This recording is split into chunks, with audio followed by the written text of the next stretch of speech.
And welcome back, everyone. Welcome back to another week, another edition of ESL Open Cup Asia number 211. I'm, of course, host Live VIP, and with me, I'm joined by my lovely plushies and the people in the chat and our beautiful players, because we have a special night tonight. We have a returning CranKy Duckling competing in today's tournament. I'm so excited. I'm ready. I'm excited. Exclamation mark be in the chat if you guys want to have a look at the bracket yourselves, because this is, again, your weekly dose of Korean StarCraft. Not just Korean, but also players from around the world. And spawning in the top right-hand corner of Solaris, we have the South Korean Protoss player, the Orange Protoss. It is Luna C.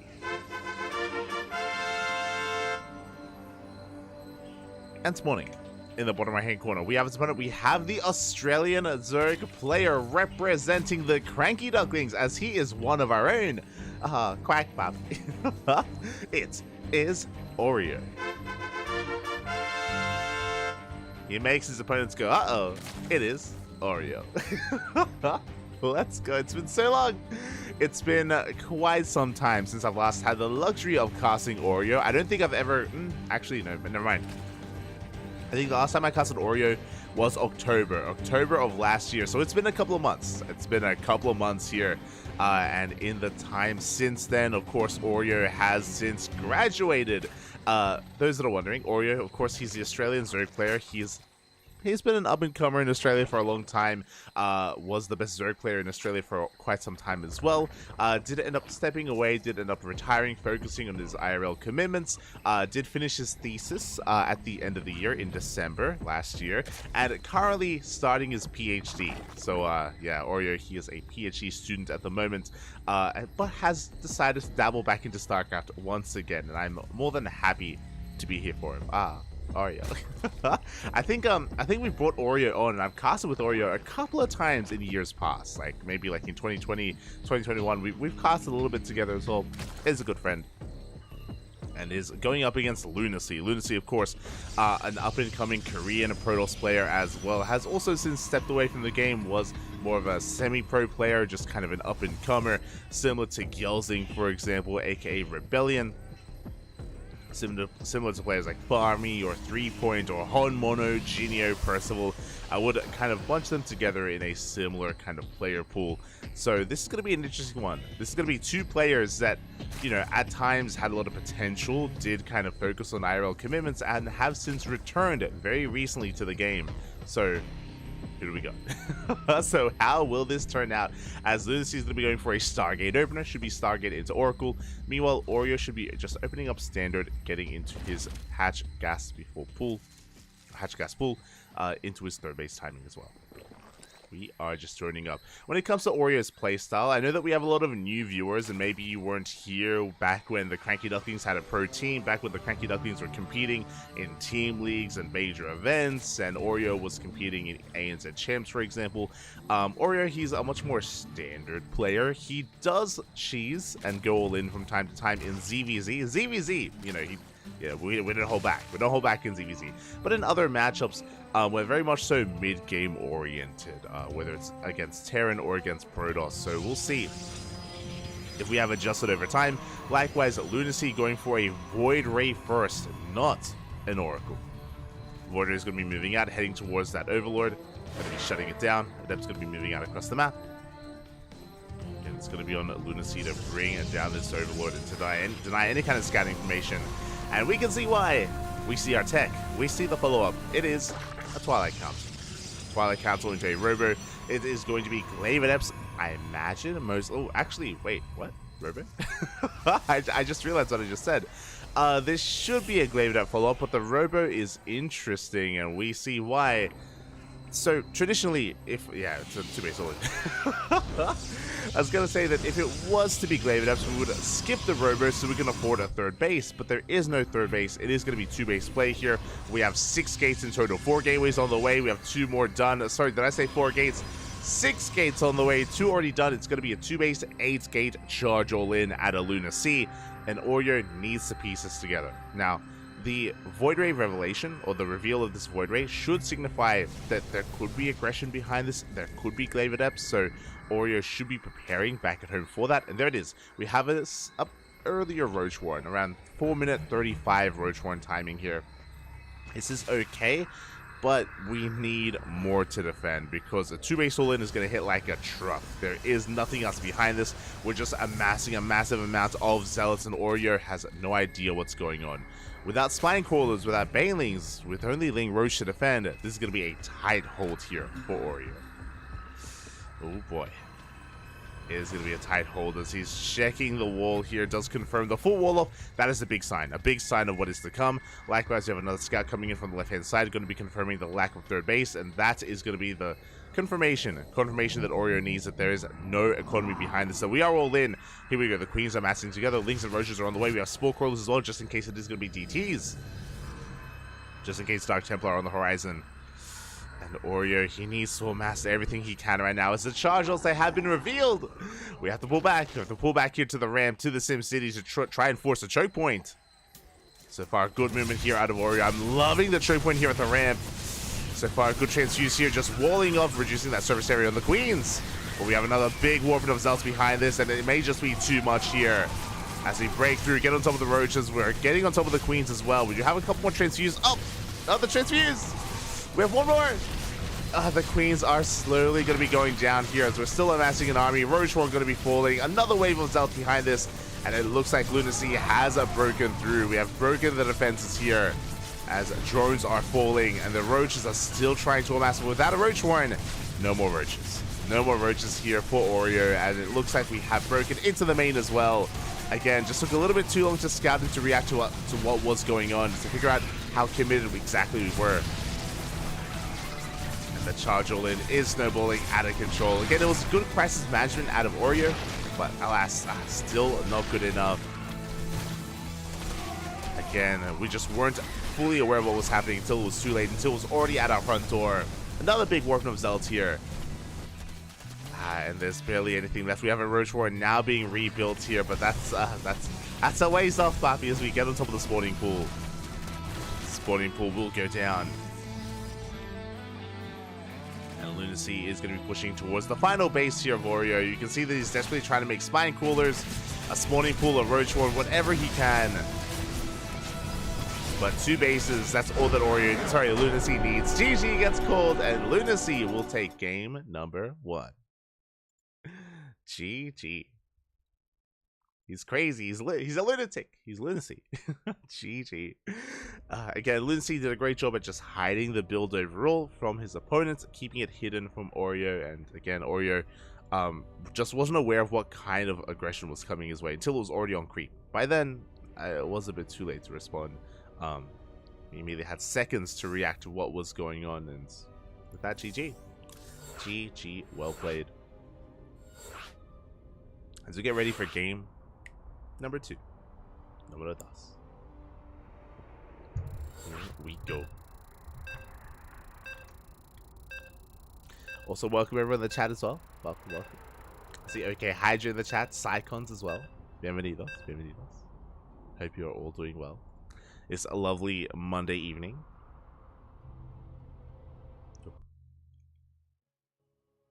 We are getting into that second game. As a reminder as well, we are going to be covering Masters Coliseum. Masters Coliseum is going to be later on in the evening after we wrap up ESL Open Cup Asia. We will be there.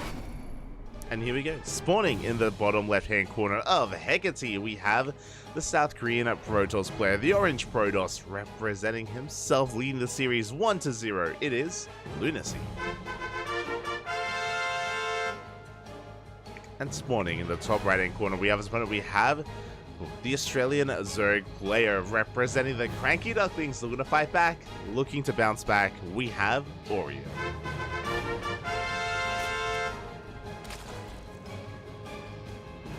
And was just a rough position for Oreo overall, just going up against that all-in. Again, with very little time to react, but we'll see if he can have some better success here in game number 2.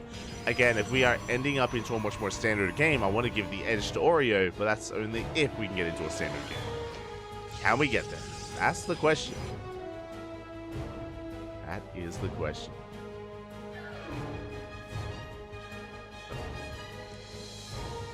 So for now, we're just going to be settling into this. You see Lunacy just forcing the unnatural natural here out of Oreo. Forced to expand here at the third base location. So there's going to be a hatch gas pool opener here. And will eventually be taking that third base himself as well. Now, as we load into Hecate, this is a more defendable map, so I don't expect Lunacy to go for a charge all-in again. Glaive Adepts can be a little bit more successful just because we can avoid a lot of these choke points and actually get into mineral lines. We'll see. We'll see how aggressive Lunacy wants to be.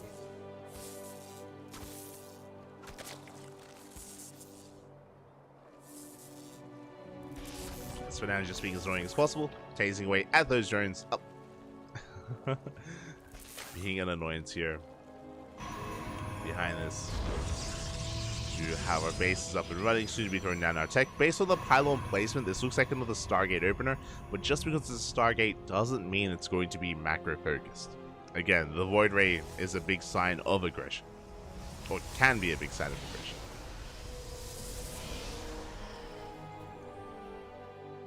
We're going to be poking in, getting a bit of scouting information before poking the hell out of there. There it is, Stargate on the way, as we mentioned. But whether or not we go for an Oracle is still a bit up in the air. Still not rallied anywhere either. But I imagine because it's a little bit further out, it should be an Oracle first. We'll see. As soon as he's going to be zoned away. Oreo back at home just going to be joining on up. Joining up, saturating his bases. Should soon be throwing down that Evo chamber just like the previous game. I wouldn't be surprised if he opens up just the same way he did in game 1. Again, what are the chances you get all in 2 games in a row? Against Lunacy. That's pretty high. And there it is. Void Ray. It's going to be a Void Ray first once again. Now, the scary thing about this Void Ray opener is that it doesn't have to be the charge all in. Like, AK charge is a more niche build, and we can go into Glaive Adepts from here, we can go into Double Stargate Void Ray, into Sky Toss from here, we can go into a Blink Stalker based all-in, or even go into Immortals. There's a lot on the table here for Lunacy. There is a lot that's viable from this point, and it's on Oreo to just be as adept as he can at scouting. The Void Ray does arrive, and is going to be focusing down that Overlord. Oreo behind this, gonna be in the dark. Once again, this looks similar, and there it is! As we mentioned, there's a multitude of different builds available here, and it is going to be double Stargate. Now, this could be double Stargate Void Ray, or we could go into a fast Fleet Beacon and rush into Skytoss. This could also be double Oracle production for Mass Oracle, and there it is, Fleet Beacon is thrown down. So this should either be a Tempest Rush or a Carrier Rush. Either or would work. And Oreo, for the time being, throws down his Evo Chamber just like the previous game. He is not convinced. He's not convinced that this is going to be the same build 2 games in a row. Not yet. Which, again, I appreciate. Things they do dip in. They're going to be shut down here at the third base location. Third base soon to be taken here by Lunacy. Oreo still piecing it all together here. He is not convinced. He starts plus 1 melee. Goes for a Bathing Nest as well. Okay, bold move here from Oreo. Bold. I mean, it's gonna pay off, but still a bold move. If it was Glaive Adepts, then he could be in some trouble. Things they rotate around. They're checking for a third base. They see nothing yet. Oreo still droning, by the way. Third base now taken after the Lings leave. We're checking the linear third base location instead. Before rotating back around and we try to force our way through the Adept. We do have time to wall off, though. Yeah, Shield Battery is thrown down. Up! Oh, we barely get the Adept.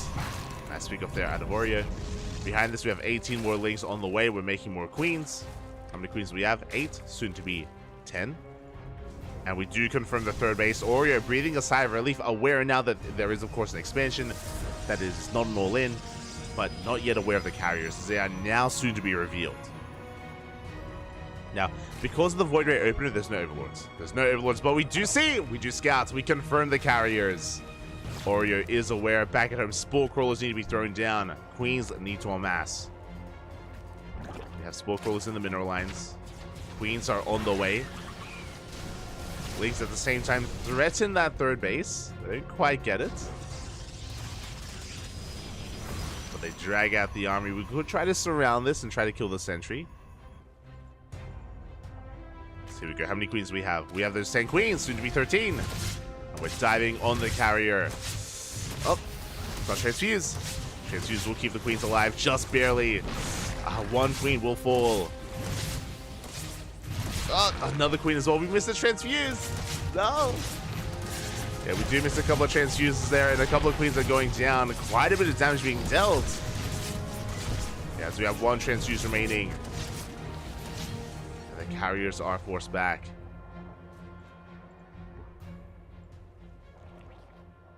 Overall, good damage by Lunacy. He kills how many queens? 3. 3 queens went down. A good trade. Third base is getting up and running. Likewise, we're getting into Void Ray production, and we're going into a ground toss transition. Now, this is a very common follow-up nowadays. It was popularized like beginning of last year by players like Hero, Classic, Astrea. A lot of the Korean players, Astrea at the time was living in Korea as well, did embrace this.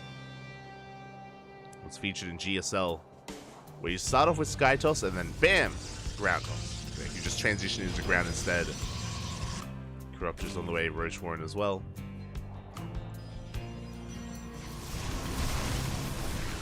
Things they will confirm the Void Rays. So now we know that there are no more carriers of legs. They do get left behind. A lot of them get shaved off. Oreo has a decent drone count. He's on 82 workers. Really good drone count, actually. He has a solid economy. He has that Spire. But he has to be very careful to overinvest into Corruptors. That's the goal. Like, the goal here for Lunacy is to force an overinvestment. We can see that we only have 10 Corruptors. And we are investing into a Roach Warren, thankfully. Roach Warren's on the way, plus 2 melee. We are getting ready for a ground assault.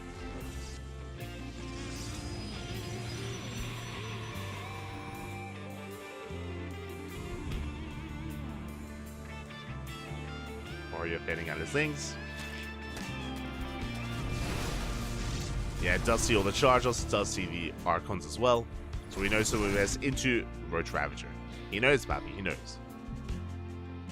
Pylon gets denied. Meanwhile, Lunacy, I believe, hasn't gone into Storm, so it's just Charger Archon. alongside a couple of Void Rays. Prism is going to be moving out. Oreo spreading his creep, taking his bases, looking pretty comfortable so far. Has how many queens? 50 of 50 queens! That's a lot of queens, but... Oh, hello, Pecoita.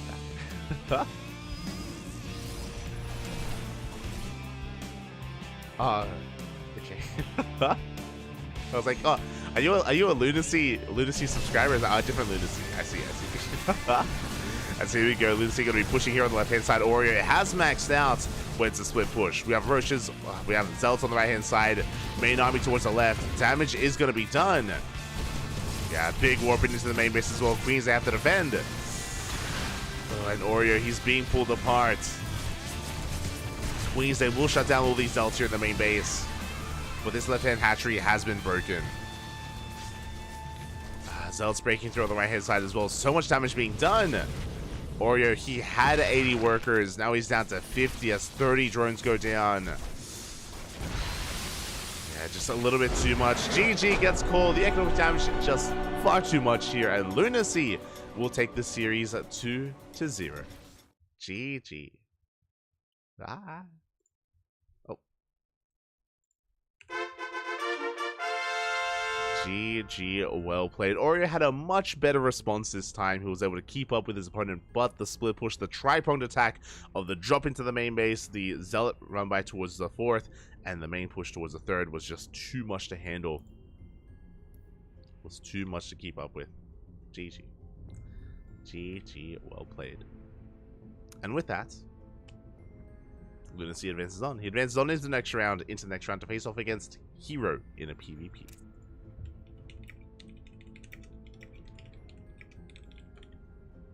I believe.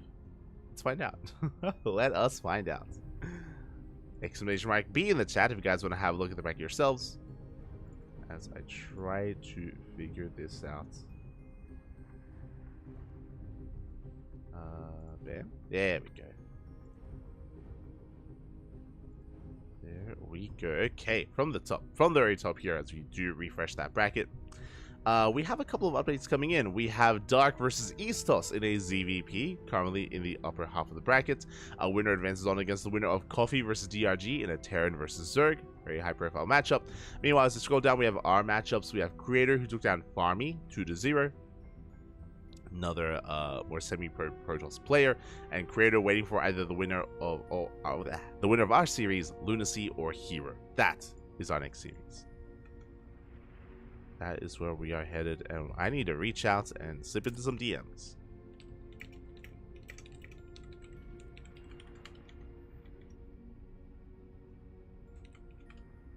Need to slip into some DMs.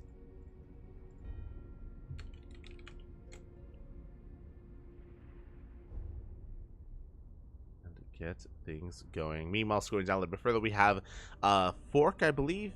Did he... Okay, Fork versus Balance, currently ongoing. Winner goes up against Beyond. We have Shin, who has already 2-0'd Rex in a very fast series. Very fast 2-0.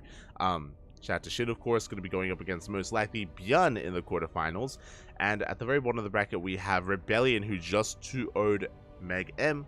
Rebellion up against Gumiho. Winner goes up against either Cyan or Nice. So, yeah, the first round is wrapping up, and the round 16 is getting underway as we speak. A lot of really good players, a lot of really good matches. Again, we have some big heavy hitters as well. Creator, Hero, DRG, Dark, some amazing Zerg and Protoss representation. Beyond, alongside Gumiho, is here as well. We are missing Cure, though. I just realized Cure is not here. Cure might be playing tonight in Masters Coliseum. That might be why he is not available. Let me just double check. And yes, Cure is playing in Masters Coliseum. So is Classic. And so is Solar. So if you're wondering, where are the rest of these players? Where is everyone that should be here? Like, where's Classic? Where's Cure? Where's Solar? Well, they're competing in Masters Coliseum in a couple of hours. So these events are most likely to clash, which is why we can go one way or the other. But it's difficult to compete in both. It is going to be difficult. As a reminder, we'll be casting Masters Coliseum after this event. We'll be there.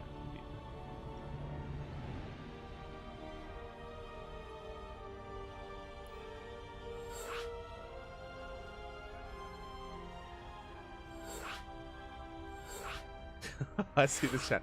Back going, I'm not worthy of the real lunacy. Just loving the 2 a.m. StarCraft. Oh, okay. 2 a.m. You're in the Americas, Poppy. You're an animal. You're an animal. Ugh. It's okay. I am as well. Oof. It's been a long day. Long day full of StarCraft. A long weekend, sorry. Over the weekend, Saturday and Sunday, we had like a 9-hour cast and an 8.5-hour cast. It was brutal.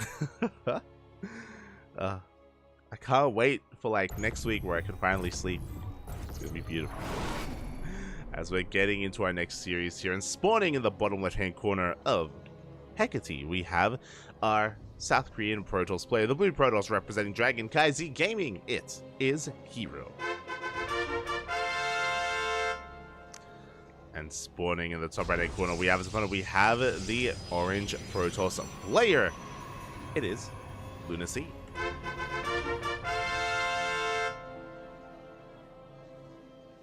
Here we go. Our PvP is upon us, and we got a couple of PvPs lined up here. As a reminder, winner of this series goes up against Creator in the next round, and even though Hero is favored, it's a Protoss versus Protoss. Anything can happen. I want to believe Lunacy can make some magic happen here and cause a bit of an upset. A very aggressive player in his own right, as we saw in the previous series. Oh boy, we can do anything. We can and will.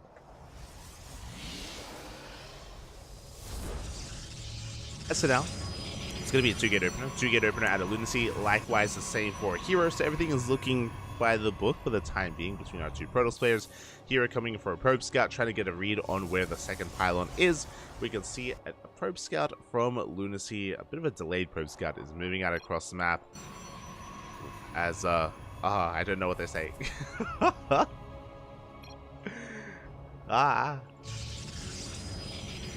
Is he like, hey, come back here? I don't know.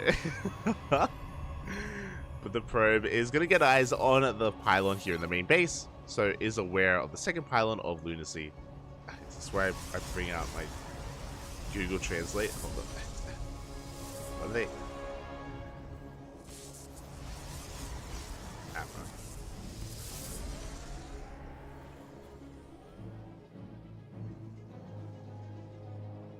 Damn it up. Okay, got it. I don't know. Apparently a line was he was waving, maybe it was waving, I don't know. Anyway, we're getting into, this is gonna be double Stalker here out of Hero, gonna be double Adept out of Lunacy, so a more aggressive opener here from our Orange Protoss player instead. Ooh, not just aggressive opener, we're doubling down. There's not just 2 Adepts, there's 2 more, and soon to be 2 more thereafter as well. We're doubling down here on Adept production. The first 2 have been spotted by Hero. That's the purpose of this pylon. We do get confirmation of the Adepts that are on the way. We also are able to delay the expansion.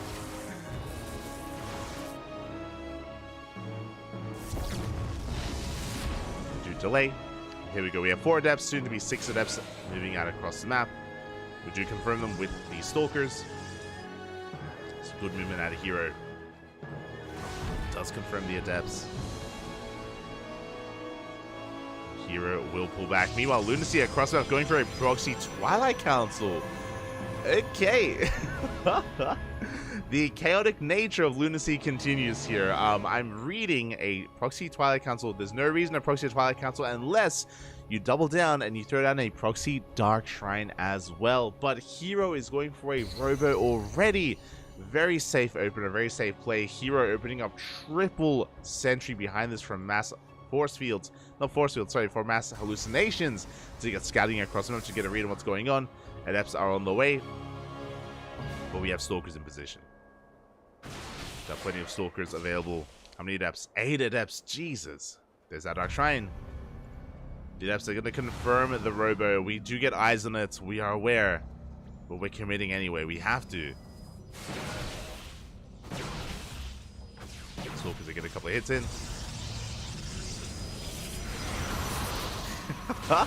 Adepts, they do shade in. So far, shield battery is in position, though. We can overcharge if need be. Probes are being focused down, though. We got 4, we got 5, 6 probes. Not too bad. 6 workers go down. Most adepts do survive. Only 1 adept fell. We can shade in once again. We can even dive on top of the sentries. He wants them. He wants them. He's gonna get them. We get 1, we get 2, we get 3 sentries. Very nicely done. Meanwhile, another pylon has been thrown down. Dark Shrine still on the way. Hero going for a big counterattack. I mean, he has cleaned up the army. He has a massive supply lead. But do we have an observer? The answer is no. Hero, he has a robo, but no observer. There is potential to depower this robo. To focus it down. To focus down that pylon.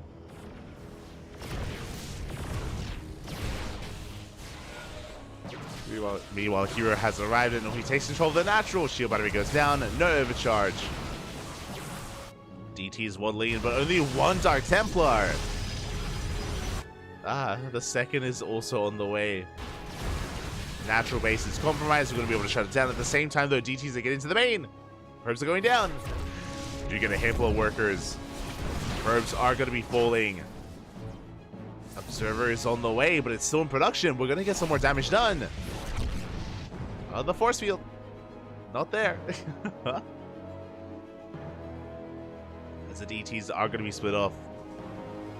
And will eventually be dealt with. Meanwhile, across the map, there was a kill on the natural base. And Hero, he's racing back home. Shutting down the Dark Templar. Hero, he's aware that this is DT in the main base as well. Is aware, and the game is going to settle from here. So Lunacy, he's down a base. He's down a base. He's down in workers, down in economy. Hero, he is up in every other respect here. Every aspect. There is potential for Dark Templar to wreak some more havoc and to slip in somehow. But it's not going to be easy.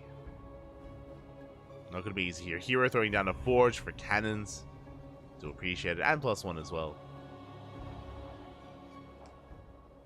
But he has a supply lead. Now, Lunacy, he does have an abundance of immortals, but it's just immortals. That's all he has left. They're so exposed. No prism. No micro here. No way to juggle. Yeah, we do focus on the immortal as well as the sentry. Good force field as well. Just cutting this off. We catch another immortal. Hero does catch that immortal. It's going to be a cancel here on the natural base. And now there are 2 immortals left. 2 immortals remaining here. Another good force field. Oh. And with the force field just forcing the immortal forward. We bring down another. There's 1 immortal left here for Lunacy. He slips in with another Dark Templar, but GG gets called. There's plenty to deal with it, and Hero will take game number 1. GG. Get a very chaotic game out of Lunacy once again. I think it was okay to go for the dive with his adepts. Remember, with his adepts, he killed a lot of probes. He took an economic lead and he killed all the sentries.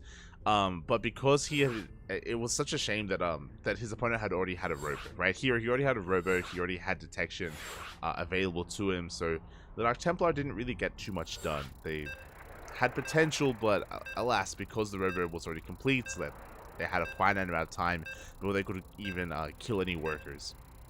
Eventually, they were cleaned up. They were dealt with, and yeah, Hero looking quite solid in the aftermath. Looking quite solid there.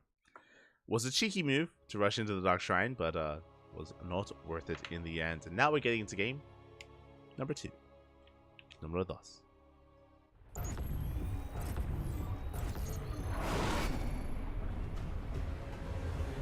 As spawning in the top left-hand corner of Hard Lead, we have the blue Protoss player representing Dragon KaiZ Gaming.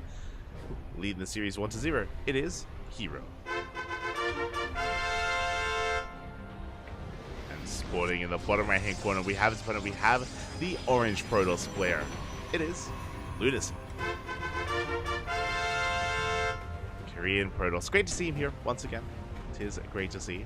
question becomes, what do we bring out this time? Okay, so game 1 we went 8 gates. Sorry, 8 gates. We went for 8 adepts at the start of the game into a proxy Dark Shrine. We could go into a one-base all-in. We can go for a proxy robo. There is potential for even more aggression, especially on hard lead.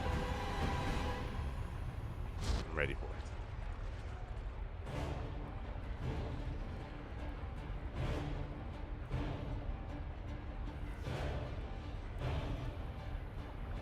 I am ready for it as the probe scout is going to be coming in.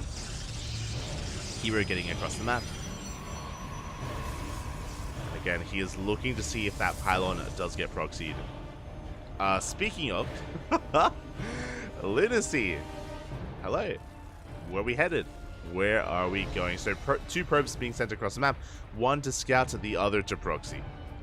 And here we go. We are looking for a proxy location in the center of the map. Lunacy still hasn't thrown down the second pylon. Now gets thrown down here in the mineral line. Everything looks normal. But again, we should be committing. Wait, no shot. TT. Not like this. As again, the probe is still being a nuisance here in the main base. And again, Lunacy, what do you have in store for us? What do you have planned? It does confirm the second pylon here of Hero. And there it is. Pylon has been thrown down. Now, because of how late this is, because this is the third pylon, not the second pylon. And because it's in the center of the map, are we feeling proxy Stargate or Robo? I'm feeling Stargate because of how delayed it is, but we'll see if we commit to a Robo. Or even a Gateway. Oh! And there it is. Robo is thrown down. So Lunacy going for a more delayed proxy Robo here is going to take a little bit longer. And unfortunately, because Hero is opening up a depth, does he just come across this? He doesn't. He barely does not. Probe across map finally goes down. It is going to be a Stargate opener, so it's going to be Oracles and Adepts. Speaking of, we shut down the first Adept here of Lunacy. Adept goes down. Hero is going to keep pushing. He doesn't come across the Robo, but he doesn't need to right now. There's the probe. Up! And we should just barely throw down in time. Barely do wall off. Throw down the shield battery. Additional Adepts on the way. If we do get up to 6 adepts, we can try to focus on that shield battery, but it's only going to be 4. Do cut early on here at 4 adepts. Once again, shading into the main. Proxy still not scattered. We are going for the Robo. We're going for the one-base all-in. Immortal production underway. And Hero, he does come across it. The Oracle scouts, the Oracle confirms, and now we are fully aware of how committed this is. Behind this Hero, he already had a Robo on the way. Safety shield battery in the main base. Hero is preparing. Does confirm the Immortal, does trigger the shields. And Adepts, they don't trade too poorly against this. They don't really take any damage. Oh. And they're getting whole damage dealt. They dive on the Immortal. Oracle comes in as well. Can we focus it down? We can! The Immortal, it's being fully backed by the Adepts. Ay, ay, ay. Will cost us the Oracle, but this is more than worth it. Again, Immortals, they do very well and very nicely against something like Stalkers, less so against Adepts and Zealots. So do keep this powered.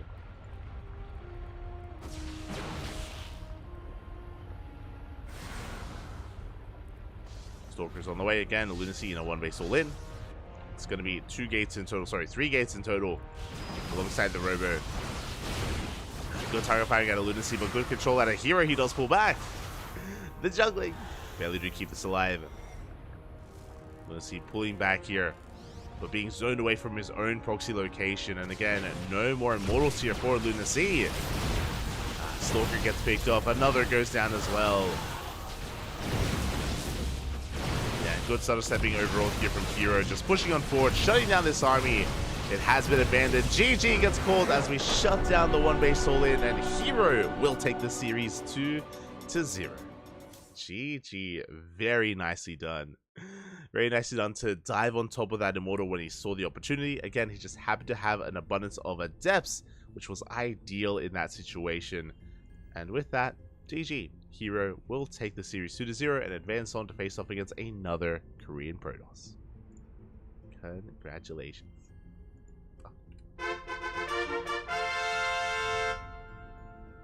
And with that, we are going to be heading over to our next match. It is going to be another PvP, Hero versus Creator. Let's go.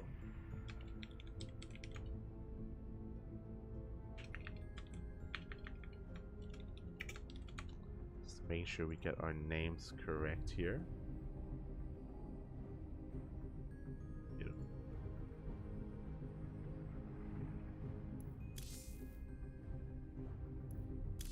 Beautiful, as we are getting ready here for our next PvP. Again, Hero vs. Creator is going to be an interesting one. If I'm not mistaken, I believe Creator did recently defeat Hero in the KSL. Let me just confirm. Was it Hero or was it Classic? Or was it both? Let's double check. Creator matches. He toured Nightmare, and maybe I was thinking of Nightmare, actually. Yeah, I was thinking of Nightmare in last week's tournaments. Matches. Yeah, Nightmare. He 2-0'd Classic and 2-1 Hero. So Nightmare was one that's been popping off recently in PvP, but Creator, he's had a more back and forth history with Hero. Most recently, they faced off in ESL Open Cup America's 209, where they went 2-1. They do go back and forth. So overall, of course, Hero is going to be favored. But again, he has dropped maps and he has dropped series to Creator in the past. So I'm hoping for a back and forth. Hoping that however this does turn out, we get an ace match. That we do get an ace match. That is my hope anyway. My hope at least. As we slip into some DMs. And message some of our players. Beautiful. And if I'm not mistaken, I believe this is the quarterfinals match. Yeah. Exclamation mark B in the chat if you guys wish to have a look at the back yourselves. As you do scroll down, we do catch up with some of our matches here. Yo, shout out to Coffee once again. Coffee may have gone down here to DRG, but he did take a map. And I'm definitely happy for him. Did take a map, did force the ace match. DRG did bring him down in the end. Going to be facing off against Dark in the quarterfinals in a ZVZ. Winner of that will face off against the winner of our series. So it's going to be a Zerg versus Protoss, regardless of what the results are, just because of all the mirror matchups will be occurring. Meanwhile, towards the lower half of the bracket, we saw some more updates coming in. Looks like Cyan took down Nice 2-1. Shout out to Nice for forcing the ace match against Cyan as well. They went all the way to game 3. And the winner moves on to face off against either Rebellion or Gumiho. Meanwhile, Shin is still waiting for his opponent.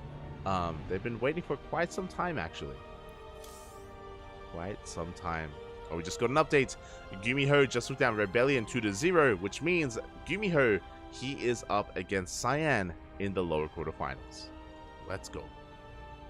They will be facing off against each other in those quarterfinals.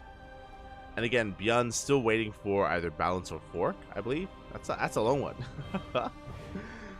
Oh boy. So it looks like the lower half of the bracket is being held up a little bit. We're going to be focusing our attention here on the upper half. We're going to be following Hero into Creator into the upper semifinals. And we might be able to cast the lower semifinals as well, depending on how fast or how slow things are. May just jump into these lower matches.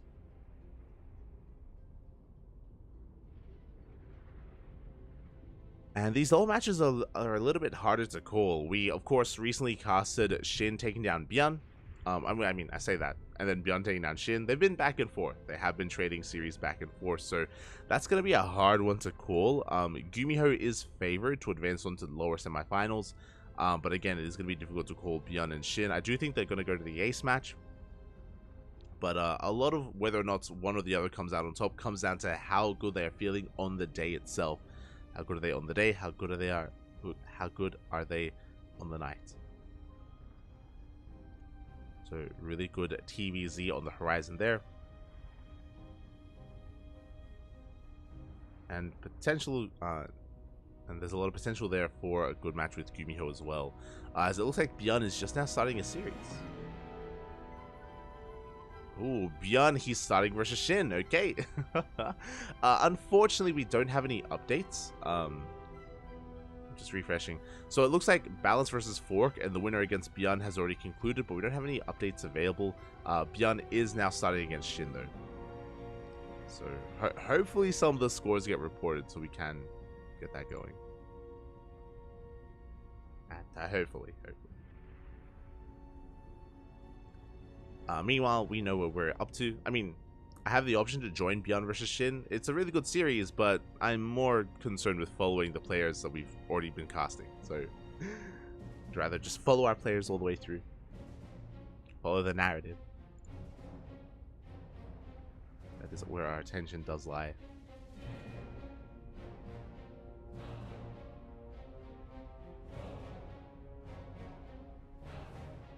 As our players are currently connecting their vetoes, and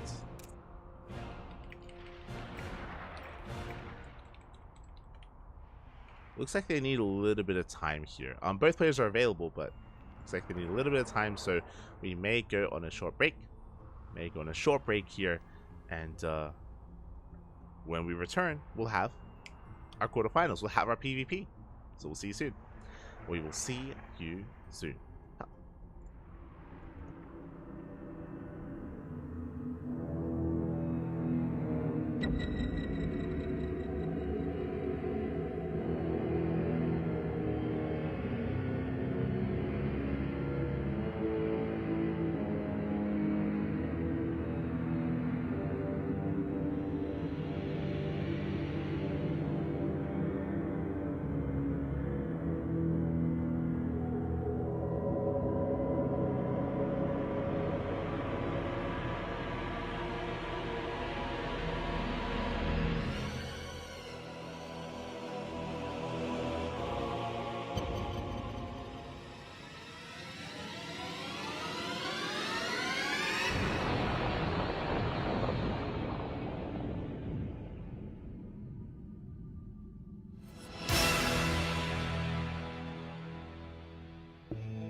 And welcome back, everyone. Welcome back. We are here with our first quarterfinals match, and spawning in the top left hand corner of Oceanborn, we have our South Korean Protoss player, the Blue Protoss, representing Dragon Kai Z Gaming.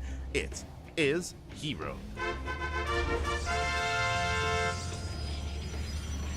And spawning in the bottom right hand corner, we have as opponent, we have the Red Protoss player, representing Club NV. It is Creator. Go. PvP is upon us. We go from one to the other. This is going to be a little bit higher profile, of course. Creator, one of the best Protoss in Korea, alongside Hero. I would say that Creator is top 3. Is a little bit overshadowed by Classic, but overall, Creator, he is still a very terrifying player, and he can bring it here to the upper Protoss, the other Protoss players in the upper echelons of the Korean scene, like Classic, like Hero, like Nightmare as well. So I'm hoping for a back and forth. I'm ready for it. Probe going to be coming in for a scout. And once again, we have a 2-gate opener out of Hero, 2 gateways here from Creator as well. Everything looking normal for the time being.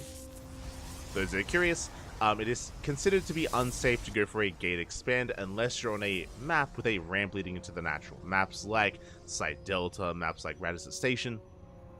Those are the 2 maps where you can see more economic openers. Otherwise, it can be quite risky to pull off. Not impossible. I mean, MaxPax has shown that, has proven that, but risky nonetheless. You have to be feeling confident to be able to get away with it. You have to be confident in your early game defense. For now, second pylon has been thrown out, has been spotted by Creator. Likewise, Hero also in the main base does get eyes on the second pylon as well. We do get eyes on everything. And we have some interesting openers. So Creator's going to be the aggressor. He's going to be taking the role of the aggressor in this game so far with double Adept. Meanwhile, Hero going for Adept Stalker.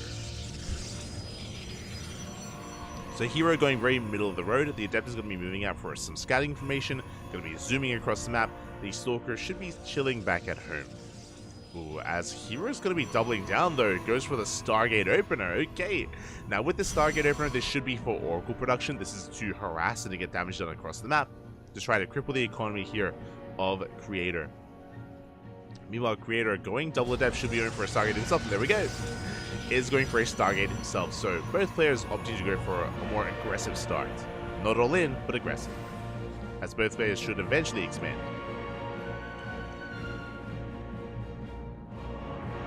Should be looking to expand as we do have Adepts shading across the map. Hero will have this slightly faster Stargate. We'll have faster Oracle production. We are looking to shade in at the same time. Hero, ooh, does get denied. Denied entry into the main base. Did get eyes on 2 more Adepts. He's aware. But likewise, Hero does defend back at home. Does wall off just in time as well. So far we're keeping up with each other. Creator going to be pulling back, consolidating his army. That first Adept has arrived, and it looks like Creator just wants to shut it down. Making sure he can keep up. We do have just Oracles on the way for both players. Now, I'm a little bit concerned because I don't see a shield battery. I don't see any Stalkers. There is a safety shield battery here for Hero. He is aware, or he's playing safe. Meanwhile, Creator isn't. And this main base looking very exposed. This Oracle's going to dive in, and we're going to get a lot of damage done. No Stalkers, no shield batteries, no nothing. And probes are falling. We got 5 worker kills. We get 6. We get 7 at the same time with Epsay Shade in. Oh my god. Hero a little bit distracted by his own Oracle. And a lot of probes going to be going down. This was disastrous. This was a lot of damage from Hero, but likewise, Creator, he does reciprocate. He does reciprocate, getting even more damage done. 9 probes go down, and we camp the natural. But Hero, he isn't done either. With 2 Oracles, we can one-shot workers. We can go back in. A shield battery isn't enough. These Stalkers, they should be able to fend this off. We'll see. We'll see if we can. Yeah, good target firing here out of Creator. But probes are still going down. We get 5. We get up 6. We get 6. 7 probes go down. Creator, he's down to 14 workers. Hero across the map on 23. He maintains a worker lead, just barely. But I spoke too soon because the Adepts, they shade in once again. They do not commit though. Creator getting ready for a dive. He's got Adepts towards the natural base. He's got Oracles towards the main. Creator, he can equalize. Doesn't commit yet. He's arriving with the rest of his army as well. And with that, Creator should be able to barely take the fight. He's trying to force a reaction. The Stalkers, they come down. As the Stalkers pull out of position, we do go into the main. Good movement here out of Creator. But he will eviscerate the economy here once again, getting 4, getting 5 probes. Oh my god. Barely gets away. And just like that, Hero still has a worker lead, but just barely. He's ahead by 2 workers and only 2. But it's not just about the economy here. Blink. Twilight Council's done. Blink is well underway. There's going to be a big window where Hero has Blink and Creator does not, as he just finished up his own... Oh, they have just finished up his own Twilight Council. He's behind in those upgrades. Hero moving out across the map. Looking at the units tab, Hero, he's up in Stalkers, but we have a shield battery. We have an overcharge. We have an overcharge. Creator, he will hold. He will be able to hold on.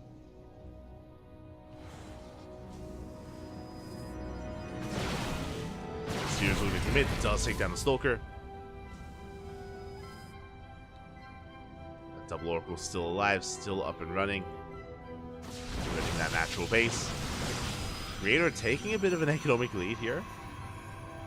Let's go. The Oracle, as he does overextend, losing 1 Oracle across the map. Behind this, getting into robo production. Blink is done.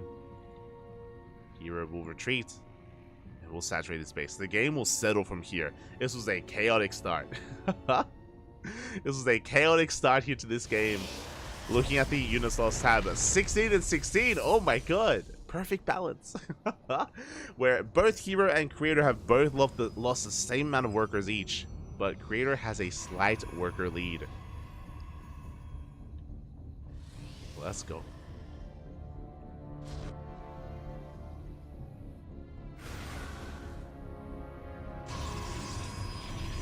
Does have that worker lead. Behind this, catching up when it comes to that blink timing, catching up in Robo. What I will say is that tech-wise, Hero is one step ahead, not just with blink, but also with Immortal production. So Hero will have the slight army lead here, as he's resaturating his natural and working towards a third. Likewise, so is Creator, as Creator does throw down that Nexus. I see in the chat. Guys, please be nice to probes. Oh no. Not here. Not this game, Bobby. Not this game. We hate them. No one likes them. Smooch. Hero moving out with Hallucination. Again, both players taking their third bases, and the game is settling down. Again, despite the chaotic, aggressive nature of this game so far, we're going to be easing into the mid game, as no one has a clear advantage, or no one has a large enough advantage to commit. Creator's still up in workers, true. Forge is on the way for +1. Interestingly enough, even though we got the Robo, we have not invested into any Immortals. Hero has. So Hero strictly has an army lead here. Hero, he's up in Stalkers, or even in Stalkers. He's up in Immortals, he has Sentries. Hero has a lot of potential with this push, and Creator has to be careful. Creator starts up +1, he's got a charge on the way. He does have a shield battery and an overcharge. Trading 1 for 1. Do trade 1 for 1 here. Creator forcing Hero back.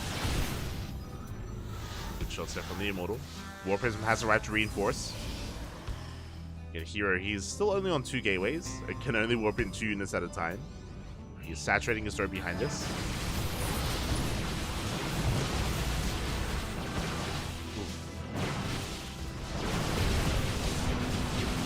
Dive in, overcharge is going to be proper. The base taking a lot of damage. We're forced to pull the boys. Yeah, the boys, they have to be pulled. Good juggling here out of Hero, keeping those Immortals alive. At the same time, though, the Oracle going ham across the map. Probes are going down. Once again, workers are falling. Oh, Prism does fall. Good target firing out of Creator. He gets a Prism, gets 1 Immortal. He arrives with his own. And it looks like Creator, he should barely have enough to hold on as I say that. Stalker's coming to reinforce. Hero does still have that supply lead, just barely. That Immortal taking a lot of damage, but he still has it alive, and he's still breaking through. Oh, it's so close. It's so close. Shield battery finishes just in time. We dive. Yeah, we dive, and we trade 1 for 1. And Hero backs off, but he gets 18 probe kills. That's what matters here. He didn't break the army, but he did break the economy. Hero, he's up 10 workers. Catching up when it comes to charge, when it comes to +1. Creator is hurting. Now, on the flip side, Creator, he has certain advantages. His upgrades. +1 is finishing, he has charge, that's true. Creator may be forced all in.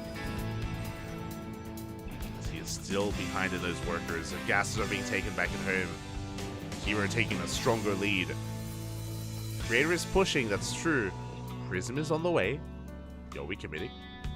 We may have to. Yeah, we are. Let's go. Hero, he's doing nothing but warping in Zealots. Prism is on the way to reinforce. He's marauding around with these Stalkers. And it does feel like Creator just wants to push. How many gateways? 6. 6 gateways here for Creator. Here we go, we're getting ready for 1 big counterattack. Hero takes a 4th base, Creator does not. This is it. Back at home, what do we have to defend? We have 3 Immortals, but again, this army is woefully underprepared. Hero, he's across the map with his Stalkers. He's not back at home, he's vulnerable. Now is the time. Now is the time to strike. Hero pushing in, does turn back around. Forced to recall. And he does recall just in time. Creator picks up a couple of units. Charge lots pushing in. Overcharge as well. Good concave here, good force field. Creating a choke point for those Zealots. Yeah, Zealots are having a really hard time engaging. And Hero, he does still have that Immortal advantage. Doesn't have a Warp Prism, he can't juggle. But with the massive amount of Immortals, he should have enough. The force fields! Very nicely done. We do trap those Immortals. We go for the dive, we go for the Prism, but Hero, he's going to lose everything in the process. The Prism survives! The Prism lives, and Creator, it looks like he has barely done it. Ooh, doesn't get the Immortal, though. The Creator, he has the momentum here. He was forced all in. Was forced to commit, and he is pulling this off. We just gotta keep going. Keep going, Papi. Don't stop. Yes, there's only one Archon left, one Immortal left here for Hero. He did an amazing job earlier with that push, just crippling the economy, but again, he forced the all-in. Hero was just a little bit too adventurous afterwards. Investing into his fourth. Put out of position. Again, Creator being very careful here with his control, but he will bring down that Nexus. And there's just nothing that Hero can do here. He has caught up in the upgrades, but it's a numbers battle at this point. The boys, the pros. Being thrown away again. GG gets called, and Creator will take game number 1. GG.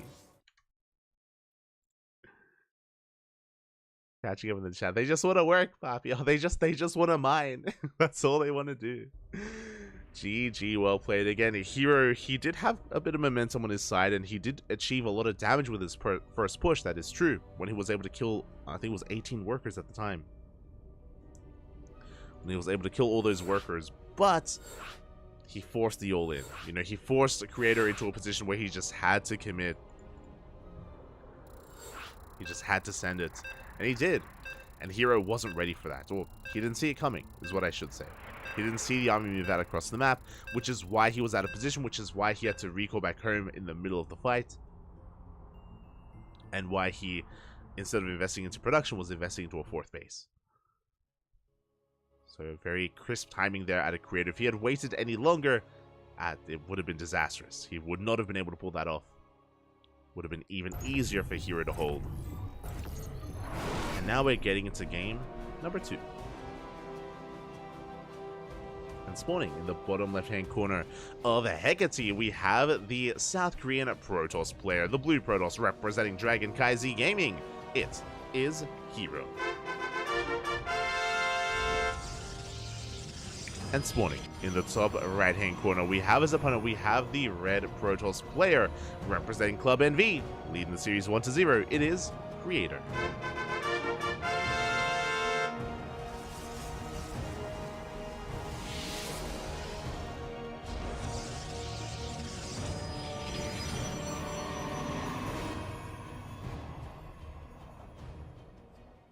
We go. Hero going to be sending out his perp for a scout. Likewise, so is Creator. Huh. Oh no, there was no head move. What's this thing called? I keep calling it the Ursadak.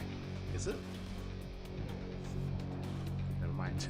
I think it is, right? Yeah. The Ursadak. It's an abomination. Beautiful.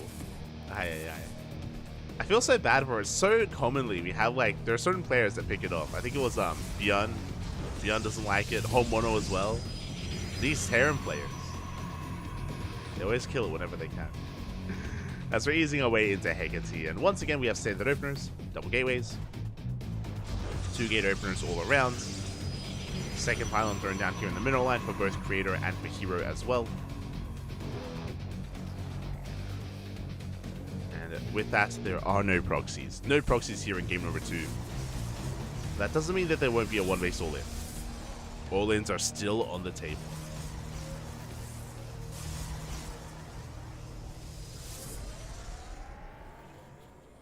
As we have interesting openers as well. So this map is interesting. It's a shorter rush distance by ground compared to Oceanborn, fun fact, but it's much more defendable. Much more defendable here because of all these ramps, because of all these choke points here on Hecate. So as a result, both players opening up double Stalker. Double Stalker out of Creator, double Stalker out of Hero. Pylons are being thrown down. And with that, Hero does get eyes on both Stalkers, is aware. Creator opening up double Sentry as a follow-up, so a very safe opener here at a Creator, just designed to scout, just designed to get a read on what Hero is up to. Meanwhile, Hero doubles down. Doubles down on Mass Stalker.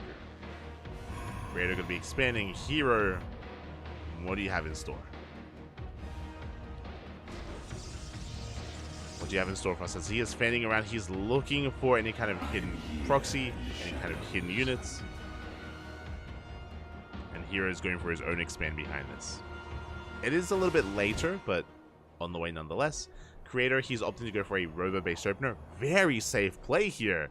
I guess it makes sense because Creator is leading this series, but to go double Stalker into double Sentry into Robo is, yeah, just very dependable. This does give you access to fast Immortal, so if your opponent goes for one base all in, then you're safe and sound. Hero has seen the expansion. Creator has yet to see the expansion of Hero, so it makes sense why he would open up Robo. Hallucination moves out. Does get an eye on the army. We do prepare back at home. Shield battery is done. Hallucination does confirm the production, does confirm the expansion, and the Hero pulls back.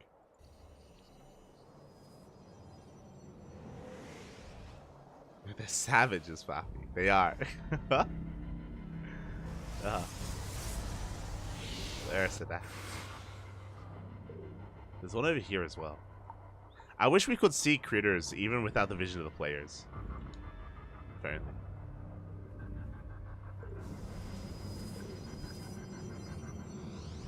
Yeah, both players going to be investing into their own Warp Prisms. We do have a safety Immortal here for Creator as well. I believe Hero skipped his. Yeah, no Immortals here from Hero.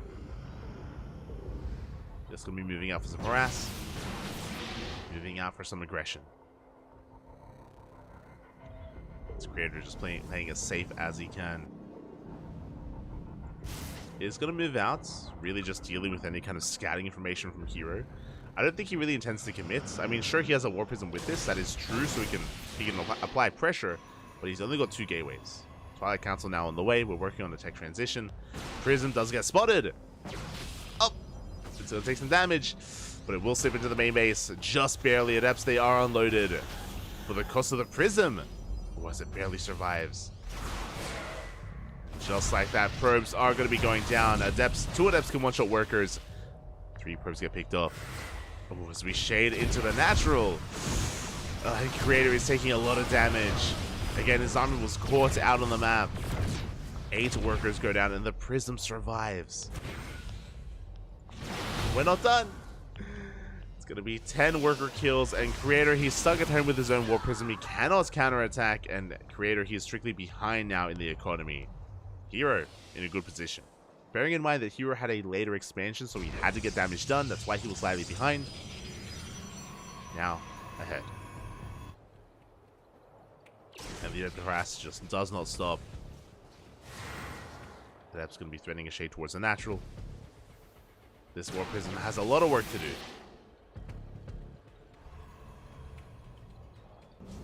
Does have a lot of work to do across the map. Hallucination confirms the army with quite a hefty Immortal count. Blink on the way for both players. And we do at least get eyes on the would-be third. Can we force a cancel? We might be able to. Not bad. And we force a cancel on the third base. Creator, he can take his own. Again, it's a pretty intense army that we have to respect. This Creator is forced back.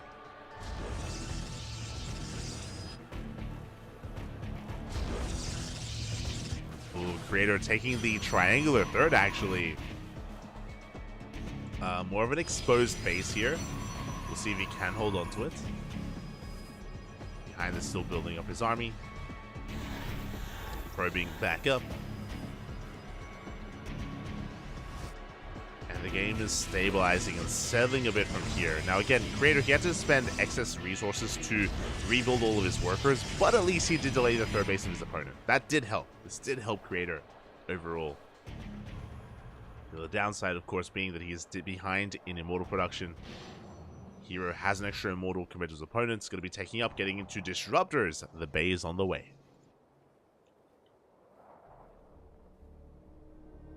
What's an Ursa Duck anyway? A giant platypus? Oh, we need that in the game. Where's the Ursa Duck? Gibbage. It sounds like a bear platypus hybrid. It's amazing. Does it engage? Oh, good force field. Blink does finish in time, just barely. Hero rotating around. Again, he still has the Immortal lead, but pushing up these ramps, we spoke about it at the start of the game, is quite difficult. Prism goes down. Hero, he does rotate around. Once again, forcing a blink. Sniping a sentry and a stalker. Good pickups here by Creator. Creator taking a slight army lead as a result. But here come the Disruptors. Even though Creator, he shaved off a stalker here and there, a sentry here and there. These are good pickups, but Disruptors, they more than make up for it. They can more than make up for it.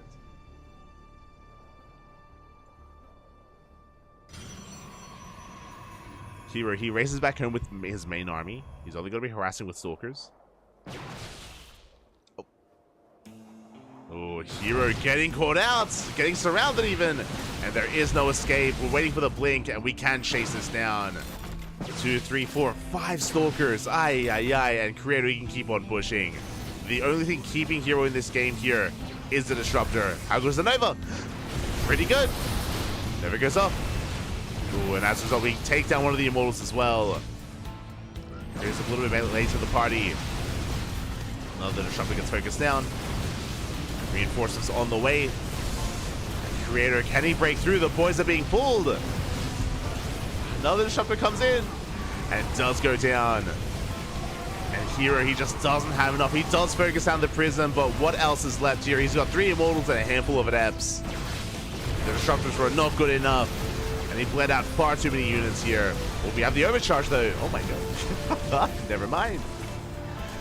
The overcharge does force Creator back. Hero taking a better fight. Oh. Taking a better fight, but was this worth it here? Did dive on top of that Prism. Is going to be forced back. This is still so close. The Immortal falls and Hero, he still has 3. Still has those 3 Immortals. Hero can keep pushing. Creator behind this. The shield batteries are on the way. We have our own Bay in production as well.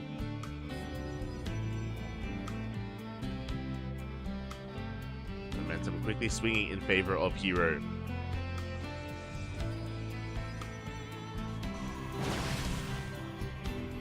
We have our Disruptor. We have our Nova. Creator getting ready for a drop into the main. He wants the probes. He wants them. Prism comes in. Hero going to be focusing on his push. He has charge. Yeah, he collapses on the army. Where are the Immortals? Where are the Disruptors? Nova goes off. Big connection of the Stalkers. It looks like Hero, he will break this third base. At the same time, probes are going down across the map. There are Adepts here in the main base and the natural, but it's not going to be enough. The main army is heavily in favor of Hero as he has broken this third base. GG gets called, and Hero will tie up the series 1-1. GG. GG, well played. Whew. Hero barely able to bring that back there. Things were quite tense with Creator taking a lead early on, able to snowball and was almost able to break Hero at his own third base after he lost all of his Disruptors, lost a lot of his Stalkers, but it barely wasn't enough. Hero was able to hold on, go for a big counterattack, and just like that, we're going to the ace match. We're going all the way to game number 3. Let's go.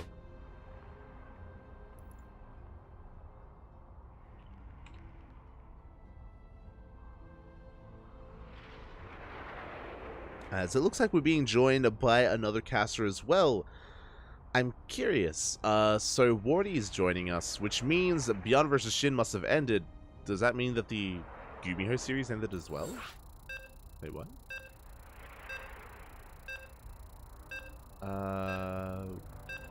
Did not.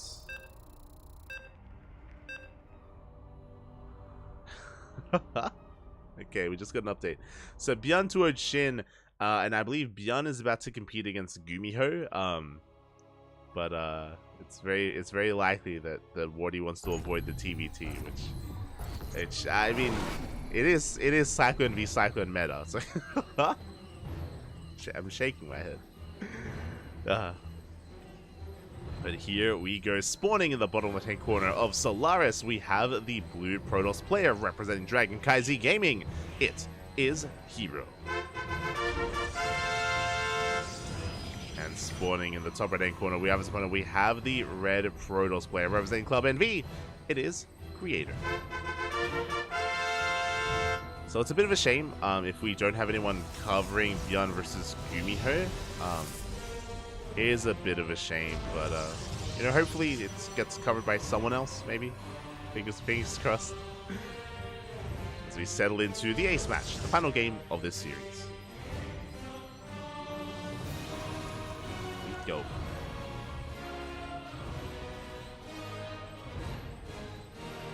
Here we go, as the probe scout's going to be moving out here for Creator.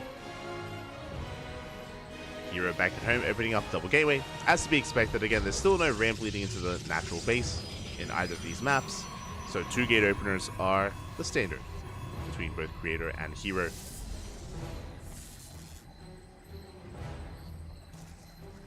They are the standard, as Creator going to be dipping into the main base, looking for the second pylon. Making sure that there is no proxy. Hero does hide his probe, so looks like he's setting up for a fake proxy pylon. Yep, there it is. Pylon has been thrown down in the natural, so Hero, he's basically feeding Creator false information.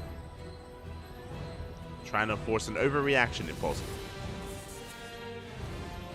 This Creator is still looking for that second pylon. Meanwhile, he throws down his own across the map in his mineral line in his main base. Ooh, Creator, he will be checking the natural though. And he will barely, yeah, there we go. He does confirm the pylon location. He is aware, and now he knows that it is not going to be a proxy. He immediately does pull back. So, damage was done, unfortunately. This probe was pulled away to scouts, and now pulls back. So, technically in this mirror matchup, that one worker wasn't mining a little bit longer. Likewise, Hero also skips his probe. He's crazy. I noticed it earlier. I thought it was just going to be a delayed scout. Hero, no probe scout. It could be a one base all-in. It could be a proxy, and Hero would have zero idea. Going for a river opener. I'm feeling a one base all-in. Hero, he fakes out a proxy. He doesn't scout across the map. Show us a third gateway. There it is. It's a one base all-in out of Hero. It's all or nothing for our blue Protoss. Creator is still piecing this together. He's expanding back at home. He believes it's a standard opener, and he will soon find out it is not. I am here in the shadows. Stalkers are revealed. Lack of natural is confirmed.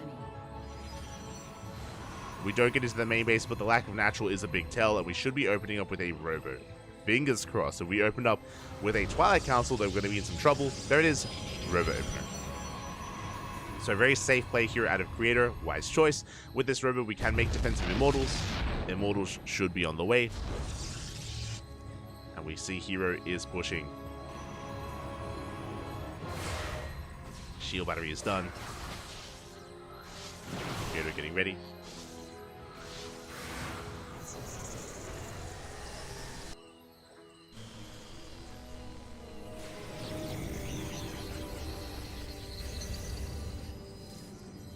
Is going to be warping it defensively here. Hero applying a bit of pressure, already rocking up, waiting for that prism. Now with the arrival of this Warp Prism, we can bypass the natural. That's the power of the Warp Prism. We can juggle, we can ferry our units into the main base instead. Hero doesn't have to break through the natural base. First Immortal is on the way. We need to buy time. We need to buy time for the Immortal. As the Adepts will be threatening shades towards that main base as well. And he commits. He goes for the sentries. One sentry goes down, the second as well. Overcharge is popped, but too late to save the sentries. As we can fight back against these Stalkers. Creator barely holding on here. Overcharge is about to run out. Hero going for another big warp in. Where's the Immortal? It was stuck. No shot. The Immortal was stuck in the main. We do bring down the Prism. The Immortal does arrive. Does arrive just in time. And Creator, he does hold. With that Warp Prism, Hero's in a lot of trouble, by the way. He's rebuilding the Prism, throws down the Bay. He knows that time is working against him. The Bay is a way to come back. Hero is behind. Like, he has to end the game. He's completely all in. He's down so heavily in workers, down in bases. The Disruptors, that is the Hail Mary play that Hero needs. It's make or break for him. But Creator, he's looking good. He's looking good, he's looking strong. Service on the way, second Immortal has arrived. Honestly, all that Creator needs right now is a Prism. Like, if he gets a War Prism, then he can juggle against the Disruptor of his opponent. And Micro as well. Here we go, Hero going for an Adept drop into the main base. War Prism speed on the way. Disruptors as well. Oh, and Creator, he's out of position. He's focusing on the main push. Forced to recall back home. Is forced to recall. Probes are going down. Only 3. More than 3.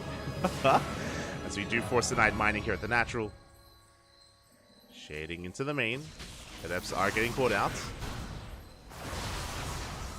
They're going to get an extra probe. They get an Adept. There we go. Extra workers are going down. 5 in total. Creator still has a massive worker lead, and Hero expands. Ooh. Okay. So Hero's going to be playing from behind, and as you just mentioned, his goal here is to come back with Disruptors. Here we go. The hopes and dreams of Hero lie in this drop. Now, if something happens, and if this drop gets caught out, if this Prism goes down, that's game. Creator pushing through the center. Armies will miss each other. No, he's going for it. Oh! Turns back around. Nova's going to be going up. The splits! Oh, we barely to avoid it. One Stalker goes down, Adept as well. Clutch Micro there out of Creator. Avoids the second shot. Very nicely done. Does avoid the second Nova. And we're pushing. We are moving out. Do have a pretty hefty amount of Stalkers. Overcharge is popped. Shows the Novas. We're going up. Oh, big connection. Creator, he fumbled a little bit there in the Micro. Yeah, and Creator is running out of units. The Novas, they were just too good. Creator overextending. Oh no, the Immortals! Oh my god. Immortals have to turn back around. They are barely saved, but Hero, he has momentum. He has Disruptors. It's going off. They take down one Stalker. They take down, barely not another. Again, it's all about that War Prism juggling here for Creator to avoid those Novas. Meanwhile, Hero, he's not stopping. He's going to be pushing into the main. And Disruptors, they're coming in from behind. Really good Micro here out of Hero. He's looking to snowball out of control. Novas go off. They will not connect. But they do zone back the army. Creator setting up his own CranKy. The Prism taking a lot of damage. Oh, and it looks like Hero, he has overextended. He's chased the Prism. He will lose everything. Oh my god. The entire army goes down. Not even a sentry escapes. Novas go off. Decent connections, but again, Creator, he can afford to lose probes. He's ahead, heavily ahead here in workers. 41 to 35.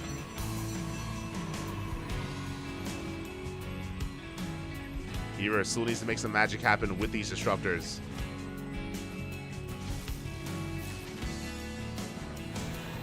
Oh! Does go for it. Good connection. 9 probes go down. Oh my god. 9 workers go down, and just like that, Hero does take a worker lead. Briefly. But a third base is on the way. Creator, he can more than make up for that. And he has a massive army. We're pushing across the map. Hero taking his own third, but what do we have at him to defend? Not Disruptors. The Disruptors are across the map. We have 1 Immortal, we have 4 Stalkers, 1 Shield Battery, 1 Overcharge, 1 Dream. Hero is going to have to recall. He's going to have to recall back home, and even if he does, I don't know if that's going to be enough. How many gateways? 3. 3 gateways here for Hero, and we're diving into the main base. We avoid the shield battery, we depower the gateways, and we force field the ramp as well. Creator going for the kill move. He will shut down those gateways. And again, we just cannot go up into the main base. There's no shot, there's no way. We depower the robo as well. Boys are being pulled, and Creator, he has control of the main. Disruptors come in. Up. Novas, they will connect, but only one. Only one Nova.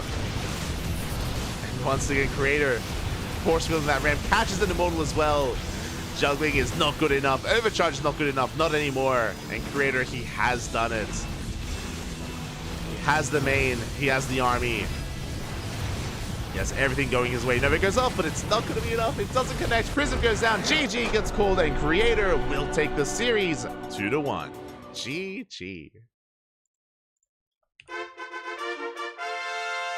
GG, well played. Creator, he will take it in the end here. Ooh, that was a tense moment, but Hero was behind for a lot of this game. Like, he was the one that went all in, and Creator, luckily, he did go for a robo opener. Remember, he did go for that robo after the expansion just to be safe. He was able to defend against the first push, and once Hero lost that first Warp Prism, he was on the back foot. He tried to recover with Disruptors, and he did do a lot of damage with them. He was able to even catch Creator overextending, but even despite that, it still wasn't enough.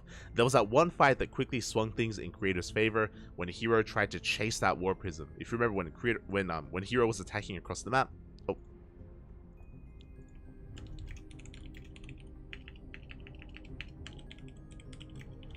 So I'm just recording. Reporting scores. But GG, well played. And when they were fighting across the map, when Hero tried to chase Creator down, across the map, and when he chased that Prism, he lost everything in the process. And yeah, that was the moment when Creator was able to take a massive lead. GG, well played. Congratulations to Creator. My condolences to Hero. My condolences as Creator advances on, as we have some results back. Oh my god.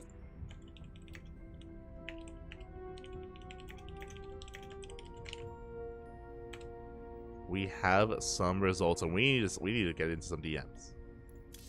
We need some DMs back.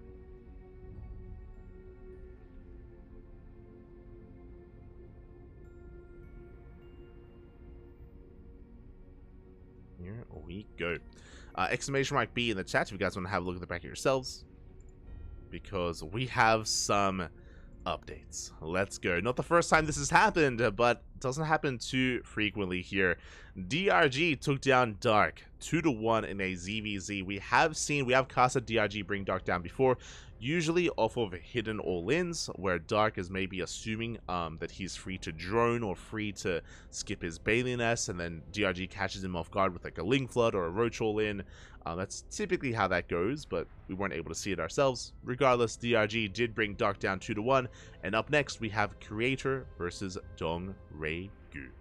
Let's go. That's going to be our next series here. Creator versus DRG coming up next. Meanwhile, we do have the lower half of the bracket here. As I mentioned before, Byun did 2-0 Shin, and I believe... Oh, my apologies. I was going to say that I believe Byun is up against Gumiho, but maybe Gumiho is still mid-series against Cyan. I saw Gumiho add a game earlier, so I'm not too certain as to some of those results. So either Byun and Gumiho have already concluded, or Gumiho is up against Cyan mid-series. Regardless, we're focusing our attention here on the upper half of the bracket.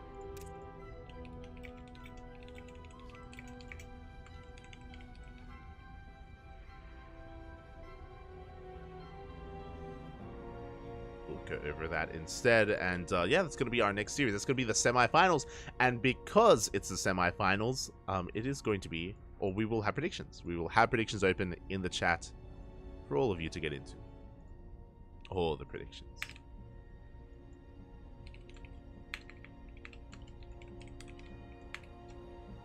So let me just get that ready for our ZVP between DRG and Creator.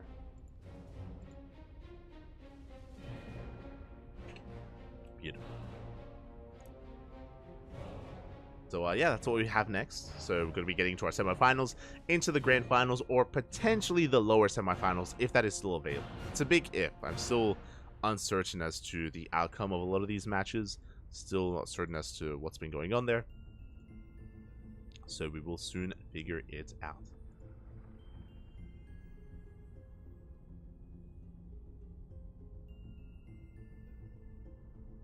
Thought it was the finale. Not quite, not quite.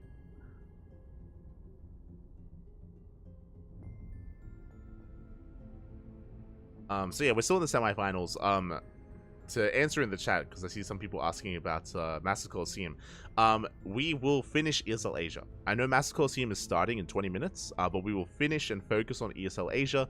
Once we wrap up with ESL Asia, then we cast Master Coliseum from the beginning. Once we are done with this broadcast. So that is the plan. That is the plan. So still plenty of StarCraft to come. Plenty of StarCraft.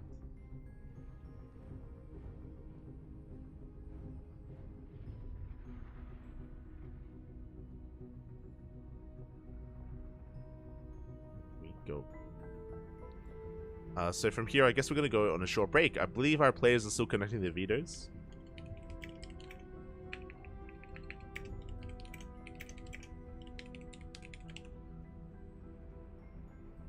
I believe they're still connecting their vetoes, so we're going to be going on a short break. When we return, Creator versus DRG is going to be coming at you. See you soon.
welcome back, everyone. Welcome back to the semi-finals or semi-finales of ESL Open Cup Asia number 211. And if you're in the chat, predictions are open. Place your bets on who you believe advances onto the grand finals, who will be our first finalist in this week's Open Cup. Predictions open. Here we go. Spawning in the bottom right hand corner of Hardlead, we have our South Korean Protoss player, our red Protoss representing Club NV. It is Creator. And spawning in the top left hand corner, we have his opponent. We have the blue Zerg player, currently teamless, looking for a team, deserving to be on a team, going for a 15-15. It is DRG. Go. So again, a 15-15 opener here, a very safe opener to just expand and take our natural base. A very comfortable opener is maybe a better way of putting it. The downside here is that your gases are going to be delayed and it is slightly inefficient, but you're able to establish your natural where you want it to be. So the hatchery has been thrown down. Otherwise, the probe would have gotten here in time to throw down a pylon and to delay this expansion.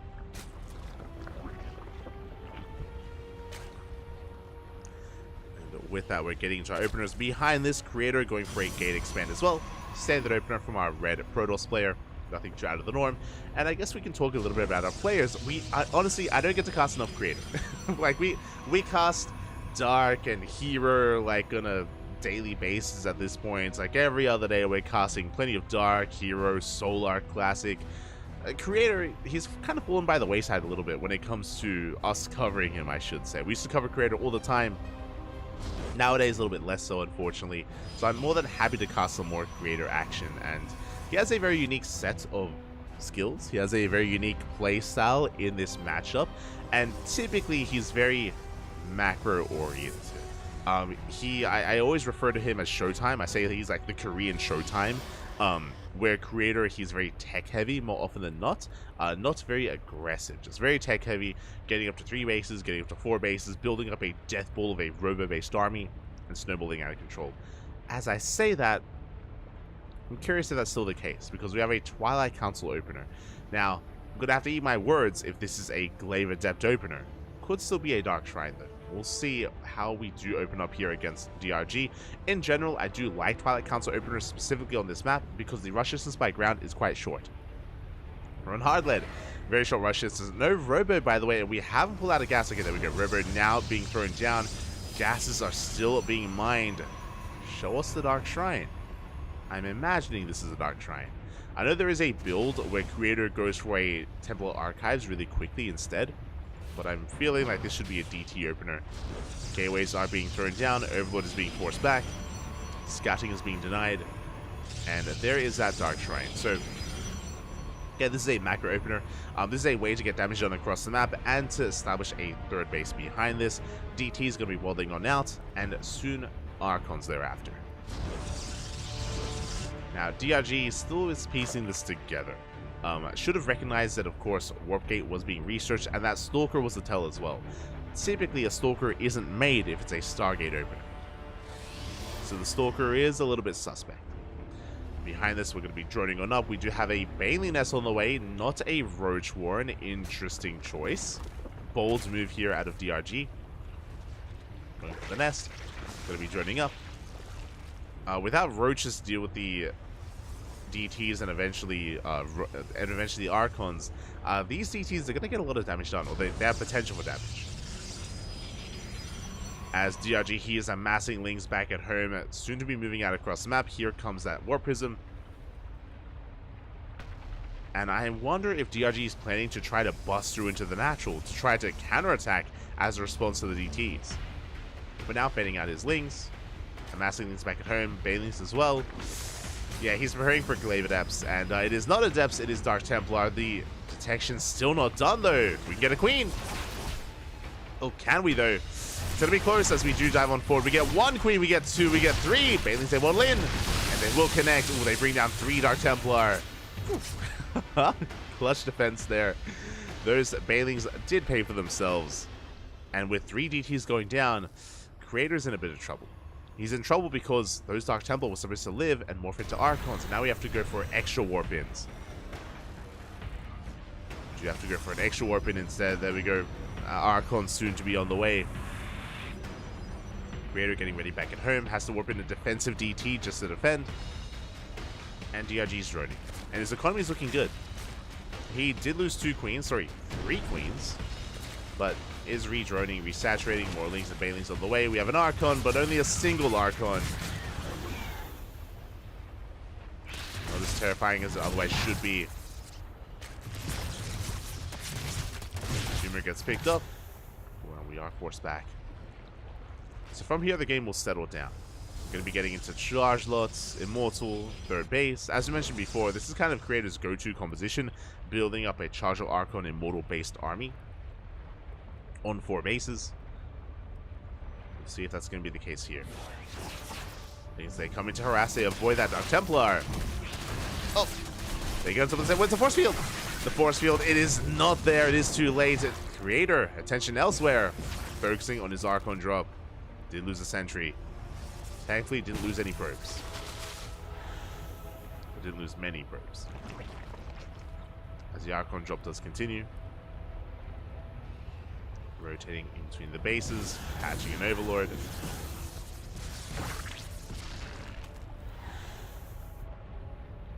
And we see DRG taking straight into an infestation, but interesting choice. Okay.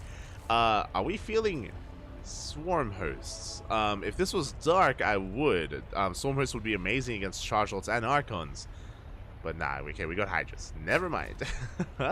Hydras on the way. This should be to get into a fast hive into Hydra, Lurker, Viper. At least eventually. Archon still gaining value. We get a couple of Overlords. Lings here and there. As many tumors as we can. Archon still dipping in between the bases.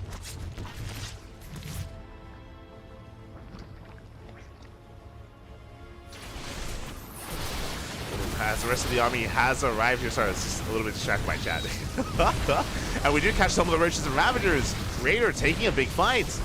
He does catch the army. He will get on top of this base. A hatchery will go down. I was expecting to build up here up to a 4th base, but no, we're pushing on 3. And we do catch an army. We do catch the base.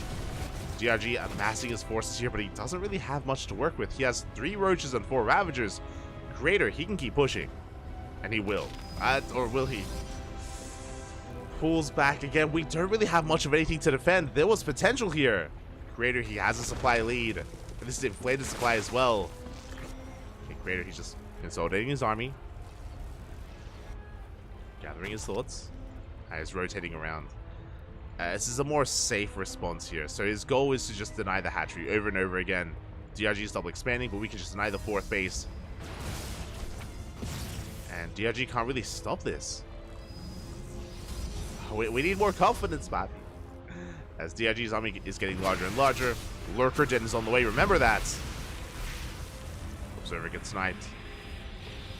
Creator going for an extra warp in, reinforcing with 2 more Immortals. Oh my god, this army is insane. And Creator, he is going to push forward.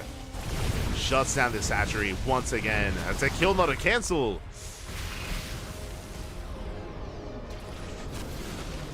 We can't keep pushing. Can't keep pushing from here. A couple of Zealots have peeled off towards that hatchery. And we are diving on top of the Red Ravager army again. And DRG just does not have enough. Not against this. Not against 5 Immortals. Shields are going to be popped. We can commit the Biles. As Zealot's going to be harassing at the same time a big link counterattack. But we have a cannon. We have boys. They're being pulled. And Creator slow and steady wins the race here as he just slowly, methodically pushes on forward towards the army here of DRG, towards the bases, the final mining base, the 3rd. The upper 4th was taken out. And again, just really careful control here from the Creator. Boys being pulled into Archons of all things. And GG gets called. Creator, he snowballs out of control and he will take game number 1. GG. GG, well played. As a reminder, this is a best of 3. So Creator needs one more una más to take the entire series.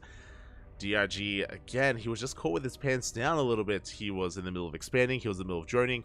Specifically, the reason why DRG had so little to defend was because he made an assumption that I had made. That Creator was working towards a fourth that never really occurred. And because of that, DRG threw down Infestation Pit, Hive, Hydra Den, Hydra upgrades, and a Lurker Den. All tech structures that weren't useful here in the defense. We were working towards a late game. We were working towards the next step when he had to focus on Roach Ravager. He had to focus on the imminent threat of the main army. Again, he just was expecting Creator to be more passive, and he was punished for it.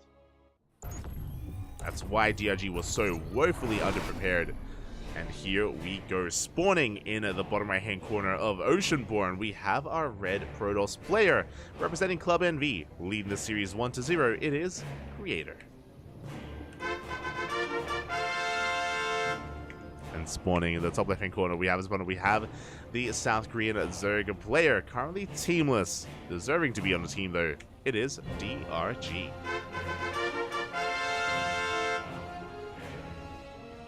Again, Creator hitting hard on those 3 bases, and his Zerg opponent did just assume that Creator would be a little bit more defensive, more passive. It's typically how Creator does play, to be fair, to give DRG some credit. But Creator did kind of play with his reputation and did catch DRG lacking a little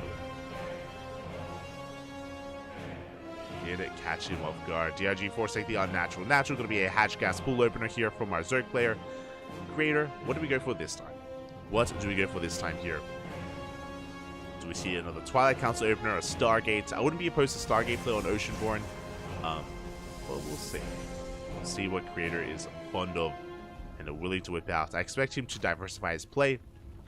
I don't expect another DT opener 2 games in a row, especially with how little it did in game 1. I mean, sure, we killed 3 queens, but still not much more than that. The initial DTs and Archons were a little bit lackluster. As Creator is setting up his expansion. wasn't expecting that. DRG caught with his pantalones down, Fabi. Oh, sí. They were down, they were abajo. Oh, God. Not like this. As Creator going to be scouting across the map. Again, just getting a read, just being as annoying as possible, making sure there's no additional gases, making sure there's no fast Roach Warren before getting the hell out of there, and delaying the 3rd base for as long as he can. Typically, it's what we would do, but no, the probe is going to be saved. And we double back. So this is typically why you would have to make Lings early on, just to deal with this probe, just to make sure there's no pylon block, and to eventually expand and take our 3rd base, as Lings are on the way. Cybercore is done. We do not delay Warp Gate. Interesting. Which means this is leading into a Twilight Council opener. Okay. Probe gets forced back. Overlord pulls back as well after seeing Warp Gate, of course. And yeah, based on the pylon placement, show us the Twilight Council. It'd be crazy if we see a Robo. Like, technically a Robo is also viable from here. But it should not be a Stargate. Oh, as I say that, oh my god. Oh, this makes sense. It's not a Stargate, it's Stargates. Double Stargate. I really love this. So, okay, a couple of things have happened. So, when it comes to the meta and how PvZ works, the reason why I was pointing out Warp Gate and why DRG specifically scouted for the Warp Gate as well is that typically, if you go for a Stargate opener, you delay Warp Gate because you want your Stargate a little bit faster, you want your Oracle faster.